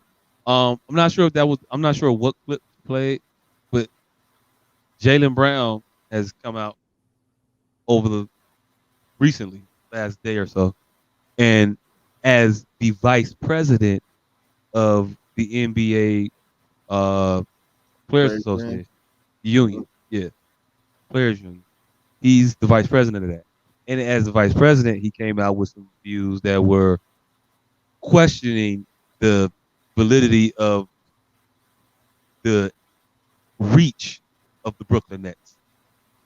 I think is what he was saying, right? Yeah. Right. So he questioned that reach, and he also insinuated that there would be an appeal to Kyrie's suspension coming forth. And that appeal to that suspension, to me, I think was going to bear some revelatory things. Mm-hmm. Because when there's an appeal, there's people going to investigate things, people going to talk about things, people have to discuss some shit in a real way, as opposed to just bullying motherfuckers and saying, no, not you. You have to actually explain your rationale behind the reasons why you're doing things. And when you start to have to explain the rationale behind why you're doing what you're doing, you're going to find yourself lacking in reasons to reach to be reasonable, to explain your situation, your point. See, but there's always a workaround, and they have found that, because now he is no longer technically on the suspended list, but they're just not playing him. He will play the very next game they play. Here's my thing about the whole situation. With the fact that they're relinquishing this fight so easily means that there are probably other ramifications that we just don't see. No, the fight was baseless. The fight was that don't punitive. Mean shit. They will punitively baseless our ass into the mud. The fact that they relinquished this one so quick is something is worth looking into. Hey, look, fam. What I'm trying to tell you is that it just happened. It just seems like it was quick. It was just pressure mounting from everywhere, because the same people that were the Kyrie Irving detractors started to turn to, hey, it's a bridge too far. The same way that Shannon was talking that shit before on last Friday, this Monday, man, the tone is a little different now. Stephen A. Smith switched up. Everybody switched up when they started to lash him just a little bit too much. It's almost as if a bunch of Negroes agreed to the appropriate amount of lashing, and the Nets went above the appropriate, the previously agreed upon amount. And motherfuckers was like, well, nope, that was enough. And it was like, oh, my bad. Okay, well, turn him loose. Turn him loose. Turn him loose. That's enough. The fucked up part about it is he should never been grabbed a hold of in the first place. But you motherfuckers is too blind to realize that part. And I think if you play that, you can't play that Jason Williams clip yet, right? Somebody superimposed Kyrie face over Denzel Washington crying in glory. Turn him loose. If that ain't happened, that will happen. Yeah, this is the article that said the player plans to appeal the net suspension. Yeah, he said all that. Was that Herschel Walker and fucking Clarence Thomas? It might have been. It might have been. But real quick, hey, producer, if you can pull up that Jason Williams clip real quick, because I want to get it out. It's about 2-3 minutes long.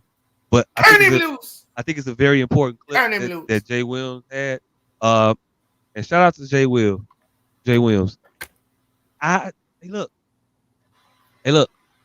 I judged you harshly for some shit in your past. That's just because I was a Bulls fan. It wasn't personal. But I think he's spot on this take. And this says 11 minutes. This is not an 11-minute video. Right. It's not the one I sent you. Regardless what color, what creed, what race you are. If there's no other commentary on that video, you can play that one. But his video, I don't believe, was 11 minutes at all.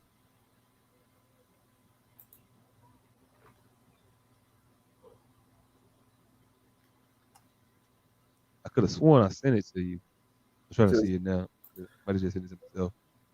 I think Jay Williams was one of the first ones to come out and support Kyrie. Yep. Go ahead and play it. Human beings. I think that's important. But life is always about taking a stand and holding principles. So I want to explain what I feel like my stance is as a Black male in this world, okay? And conversations that I've had with my brothers and sisters in the Black community. And I want you guys to empathize with it and hear me on it. So when I hear what Kyrie Irving has to go through in order to be reinstated, I'm appalled. I'm appalled. And let me give you examples of how I feel like we don't have the same energy and hold other people who have dealt with racial tropes accountable. So when Sarah Silverman does blackface, or when Don Imus says nappy-headed hose, or when Howard Stern calls somebody the N-word in the skit, or when Brett Favre takes money from the state of Mississippi, we don't ask them to get sensitivity training. We don't ask them to donate $500,000. We don't ask them to meet with the Black National Caucus. They apologize. And then, you know what? The rest of the world moves on. But what I feel like is happening here, and that's how in the Black community, like we've been told that's how the process works, right? Think about that, Bert. That's how the process works. Oh, somebody does a blackface. Oh, it was a misunderstanding. We got it. Okay. You know, is that person really racist? Probably not. Was it ignorant? Probably so. Okay. We understand it. We move forward. We don't like it. We would love to hold them accountable. But society and having a lot of Black people in positions of power, we don't have the governability to do that. But what we feel like happens with Kyrie is even after an apology, it's not enough. We feel like there needs to be more. And a lot of people I've spoken to over the last couple of days talk about this thing. Older mentors of mine talk about buck breaking. So we talk about tropes. This is something that we feel like in the Black community that happened way back in the day, where if there was a slave that was defiant, right, he got broken in front of everybody in order to show that he was not in a position of power. And that at the end of the day, he had to do what he was told to do because what was mandated of him. And there's a bigger situation going on. What's happening with Kyrie Irving? If the Nets don't want him to be there, just don't want him to be there. But we should hold everybody accountable, even owners of teams accountable with things that are happening in other countries, i.e. China and Uyghurs and the Muslim genocide that is occurring that we hear Enes Kanter talk about. But we don't keep the same energy for everybody. We pick and choose what conversational points we want to make more polarizing. And I might lose my job. I might lose deal opportunities in the future for speaking out about even the platforms that continue to promote and profit a movie that is considered anti-Semitic to billions of people. They don't have to be accountable. Who is accountable? But we're going to put everything on the shoulders of Kyrie Irving, who, even though he said, I cannot be anti-Semitic because if I know where I came from, stating that he's one of the 4 lost tribes. He's saying that blacks and Jews come from the same entity, the same thing. But we don't want to understand nuance. We want to be triggered by words, and we like fire, and we like things going viral on social media, and everybody has some kind of hot take, and we're calling people idiots, and we're calling people names because that's what we do. We just destroy each other. I ain't gonna destroy each other, man. I'm not gonna do that. Is Kyrie Irving anti-Semitic? Hell no. Could he have gone about it maybe a different way? That's what I would have advised him to do. But I'm not gonna let you guys sit out here and make this dude out to be like he is a villain, like he is a bad person. He is looking to explore his heritage. Now, you can crucify me if you want. I don't give a damn anymore. It's time for people to start speaking out with nuance and speaking out on the principles they stand for. That's all I'll say. Listen. Shout out to Jay Will. Real quick, if he's going to be fired or canceled or suffer any detrimental effect from his video, it'll be because of that Uyghur shit. It'll be because he mentioned Big Bad China in their treatment of the Muslim population in their country. That's a real thing that motherfuckers act like ain't happening. It's happening. And anytime you want to mention it or bring it up, broach the subject, you get told unceremoniously to shut the fuck up about it. And not just a black person, white people, anybody that wants to speak about it. They did that shit for the Fast and the Furious people. I think it was John. Who was one of the Fast and Furious motherfuckers said something about China. And they had to immediately come out and was like, oh, my bad. I ain't mean it. That wasn't what I was trying to say. Even though they do fuck up a lot of Muslim people and they subjugate those individuals. I guess I wasn't supposed to mention it. But anyway.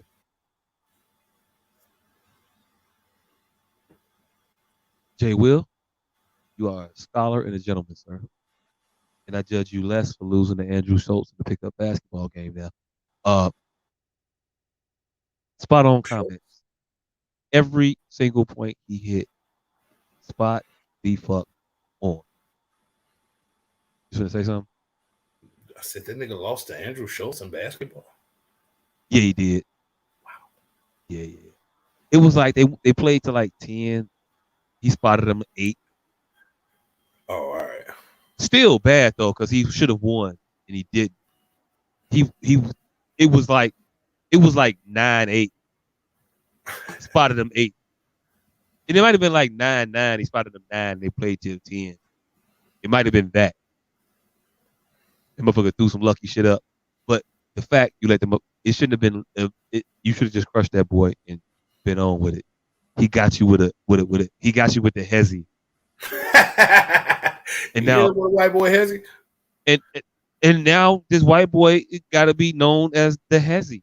Like it's a white boy thing now. You're the reason white boys get to say hezzy. Jay. Anyway, I'm getting besides the point. Shout out to you for standing strong, standing tall on this particular matter here of what actually matters, what's important in society. And you very well might lose your job behind this shit or get suspended. Maybe. I don't know. They might not be able to touch you right this second. But believe you me, in about 3-4 months, you're going to hear that Jay Will did something that garners some type of corrective action. I just think when you offend their sensibilities, they put a target on your back. They gonna fuck with you. Say that again. I didn't say anything. I thought Deion said something, but it was jumbled.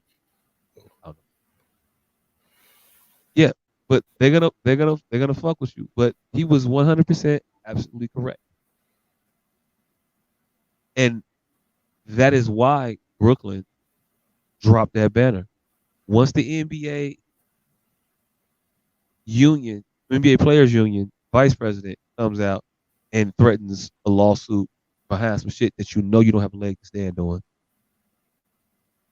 and then that individual that you've been shitting on starts to garner support, and it ain't nothing like fighting a fucking underdog. You don't want to do it.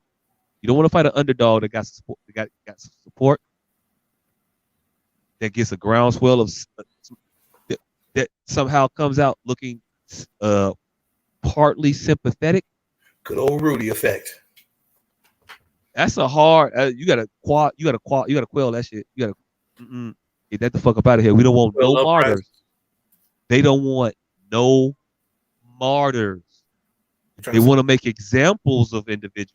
Trying to say this nigga with Joan of Arc. Yeah, they don't want no Joan of Arc. That make a motherfucker win a war. It turns the tide. It turns the tide. And they say Joan of Arc 2 was crazy. Hearing all them messages. They say all the time. Anybody that says anything against what they say is crazy. And I get it, it's crazy to you.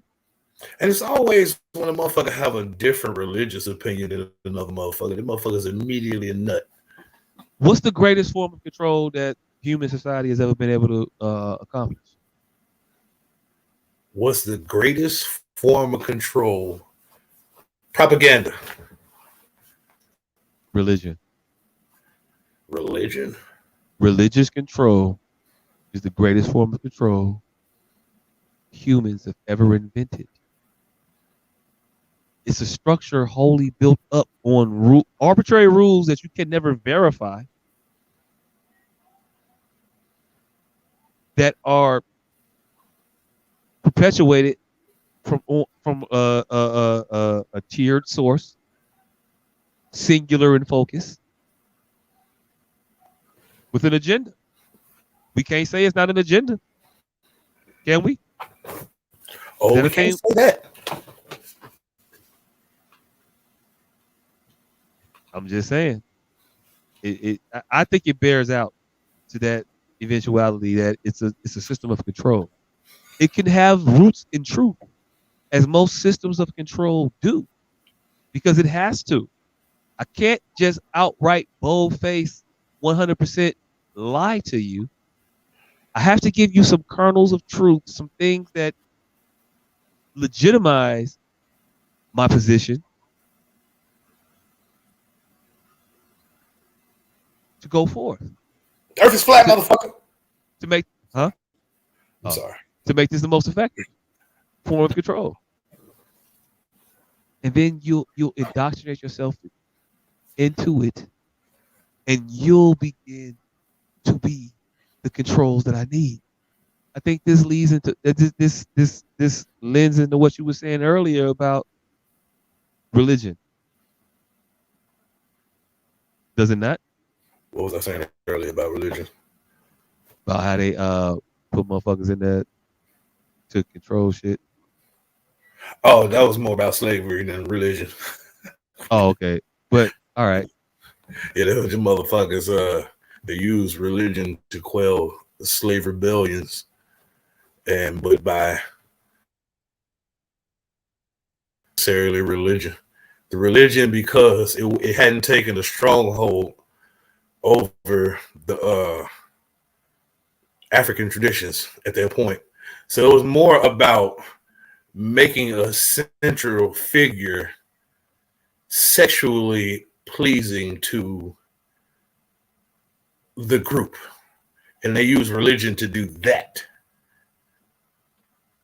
So, like I said, they let these motherfuckers fight in the middle of the town square.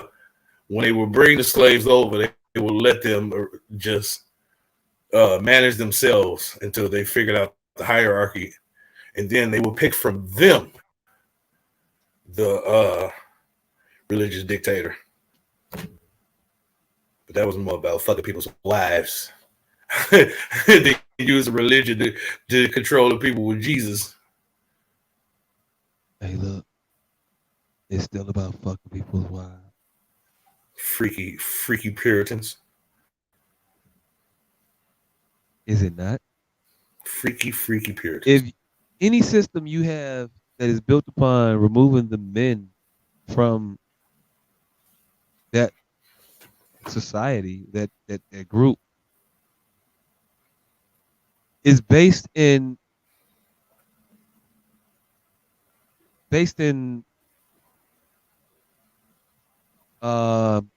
historically established wartime principles. Speaking of historically wartime principles, did you motherfuckers watch The Woman King? I have not watched it yet. I already know. At a point we're gonna discuss it, but I gotta watch it first. But is that not the thing though? In wartime, I separate the men from the women and the children because if I separate the men, I take the men out, kill all of them. Because I can never use the men. But the women and children,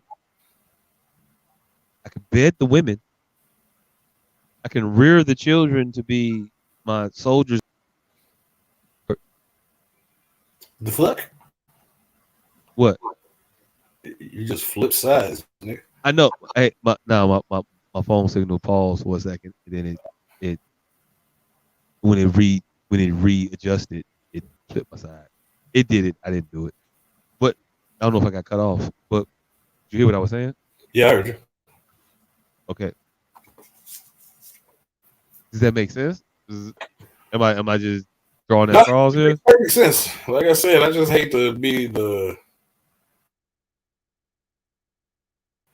this astute and this dynamic that they can concoct this goddamn 400 years long scheme of servitude. I've seen these motherfuckers in action, and they're not that quick. They kind of stumbled into success. I think they're very fucking quick. I think they are. They don't have to be necessarily have the best players, and it's not all the time foolproof. But I think they are very fucking quick. They come up with shit all the time. It's all in perpetuation of their historically established goal, but they just find new ways to run a trap. I just think that's what it is. You could disguise a blitz many different ways. It's still a blitz. It's still a blitz. You still bring in a house. You could flash the safety to the line of scrimmage.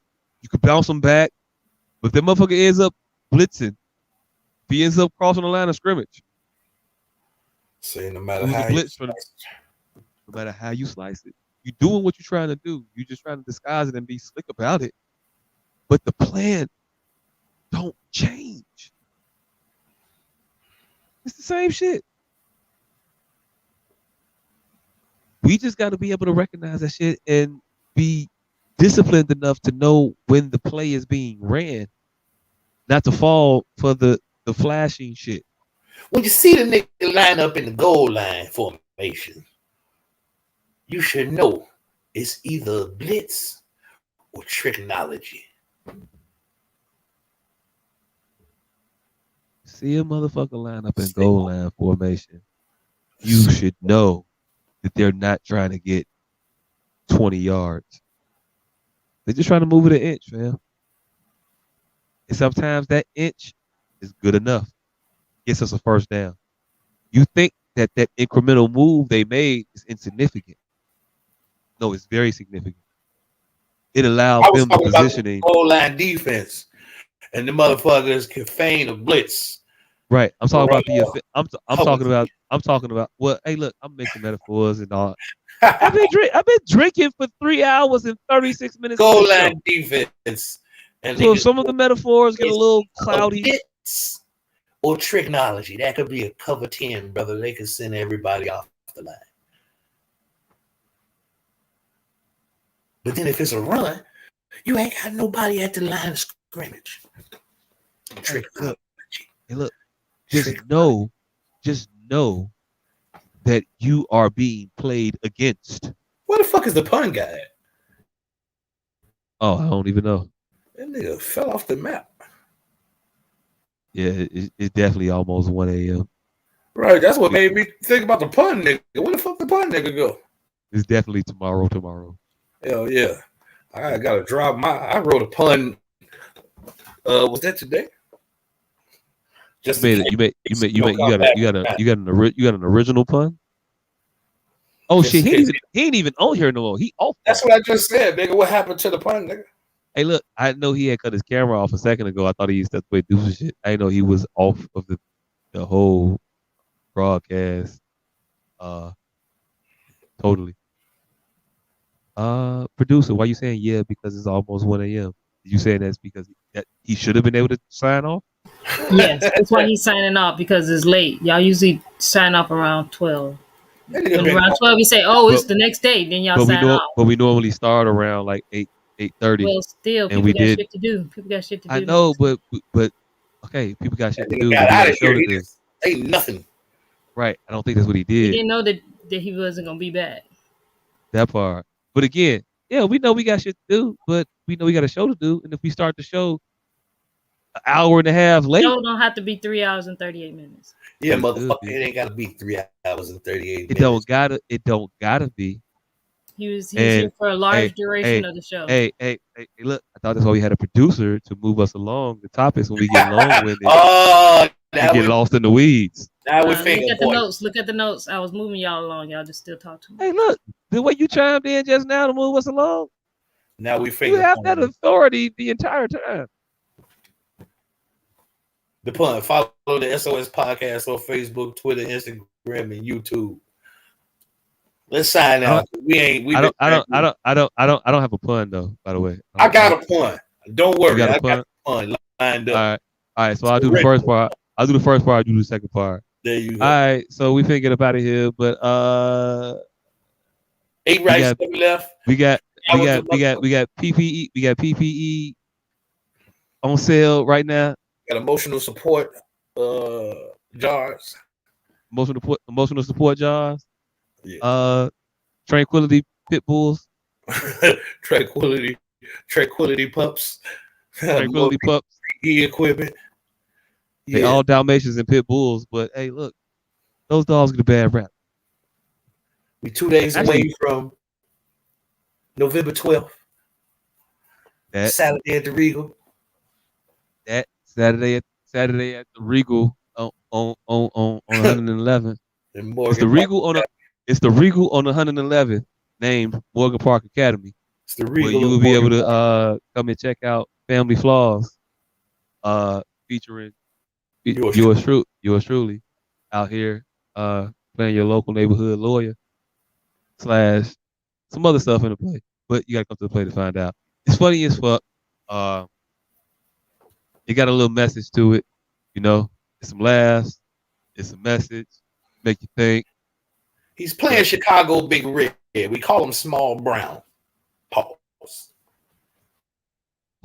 That sounds like a little shit. Well, Big Red, Small Brown. Secretary, I feel like I've grown. In honor of this new growth, I've decided to write a written apology to every single person that I may have ever wronged throughout my life. With that said, my secretary, Helen Hunt, will take dictation and henceforth be receiving all my apology requests. So if you think I owe you an apology, you can go to Helen Hunt for it.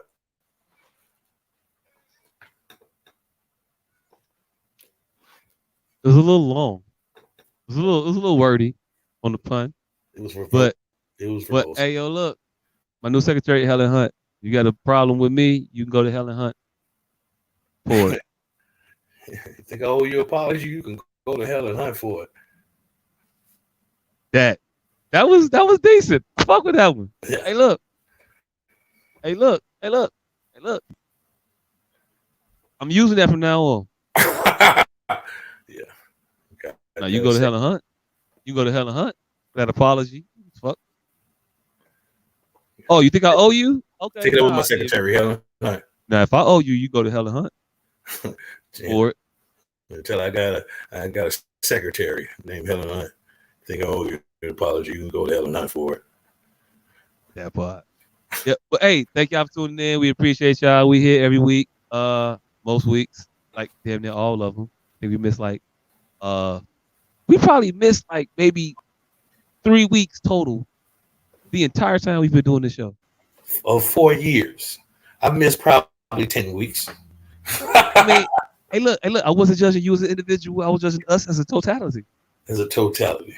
We a team. If the team show up, you ain't gotta worry about it. We've been here. We was there. We have been here for 99%. I don't know what the percentage is between 244 and 3, but we have been here for 99.83.62%. And I'll put 2 points in there, but that's because I'm multi-pointed. Hey, thank y'all for tuning in. We appreciate y'all. Come fuck with us again next week. We're gonna be back with more bullshit opinion. S.O.S. Podcast. We out. We out.